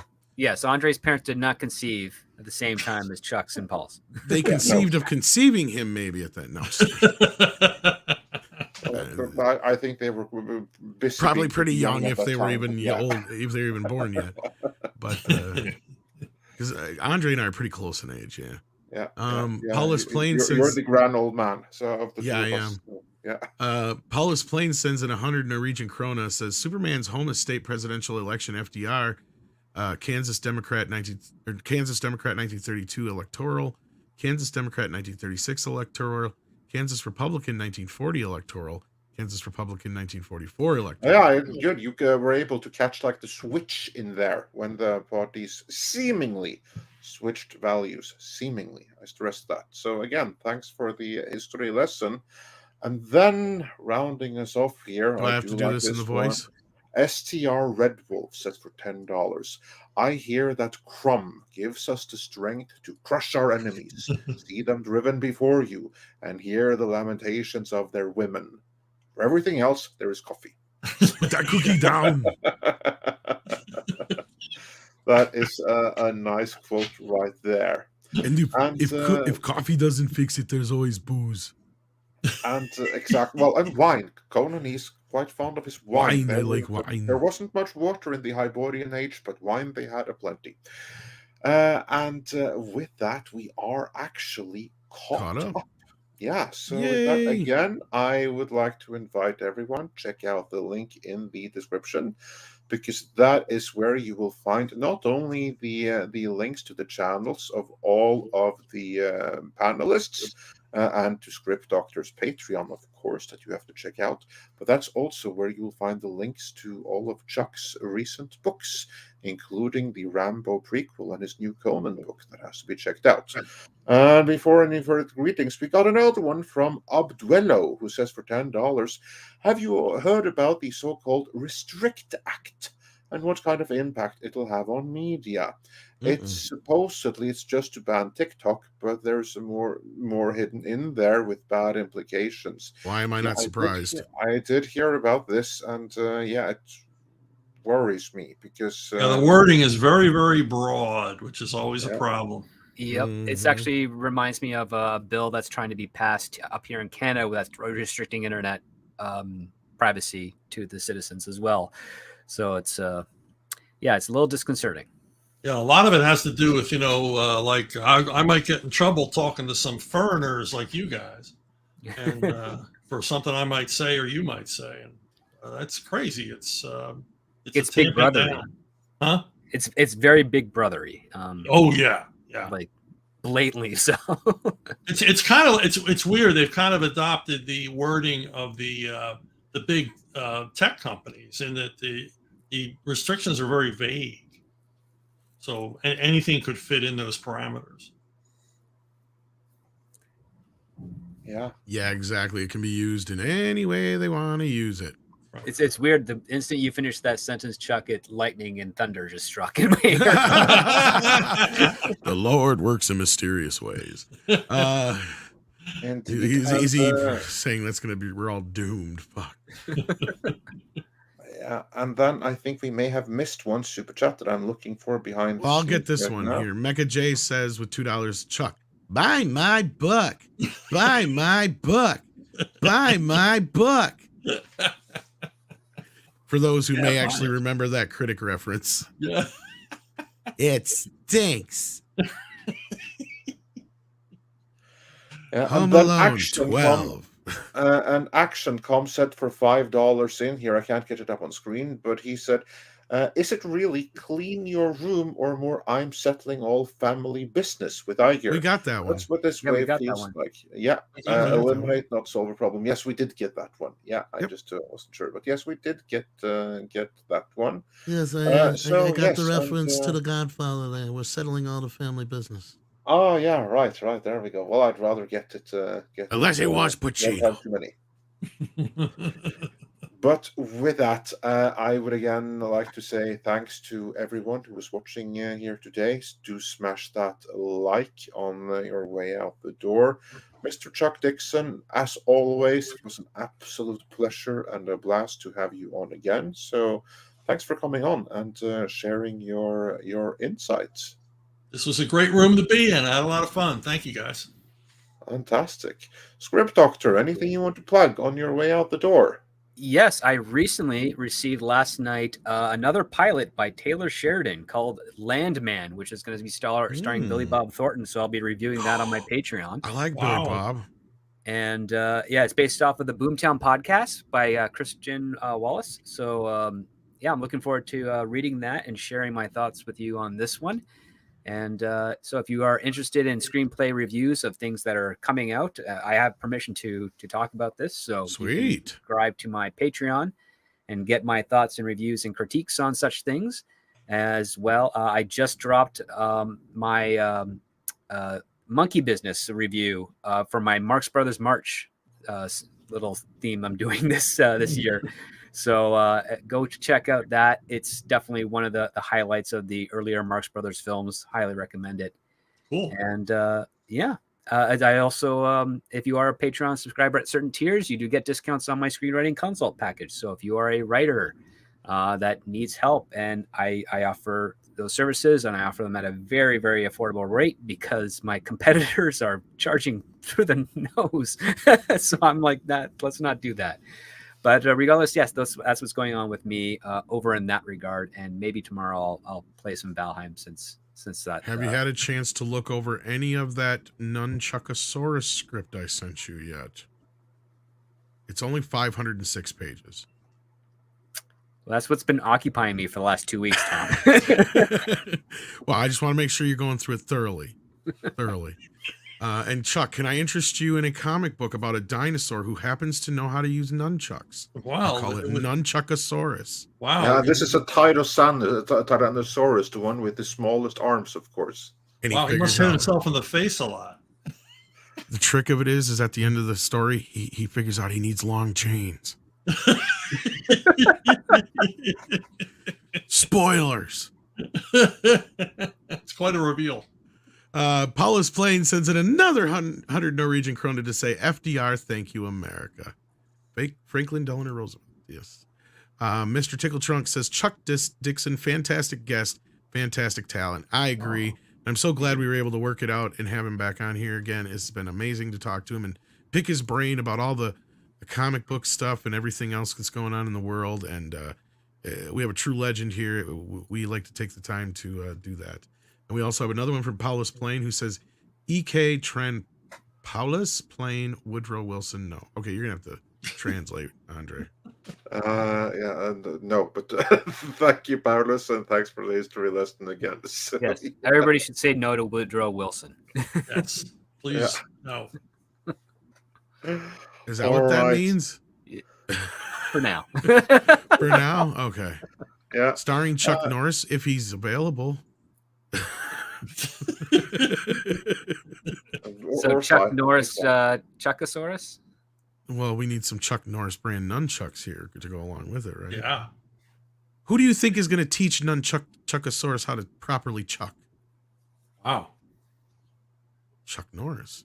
Yeah, of course. Well, Chuck Norrisaurus, because he's... It's all dinosaurs, so I mean... It's kind of like the Flintstones, but with dinosaurs. Yeah. There you go. Chuck, anything in particular that you want to plug as we depart? No, you guys did a great job mentioning everything that I have coming out. So I'm just happy I made you laugh this morning, sir. It was worth it. Oh, absolutely. No, like I said, this is a great room. You guys are good. Oh, fantastic. Well, just stay put, Chuck, and for everyone else, it is time for some koalas in the rain. Koalas in the rain.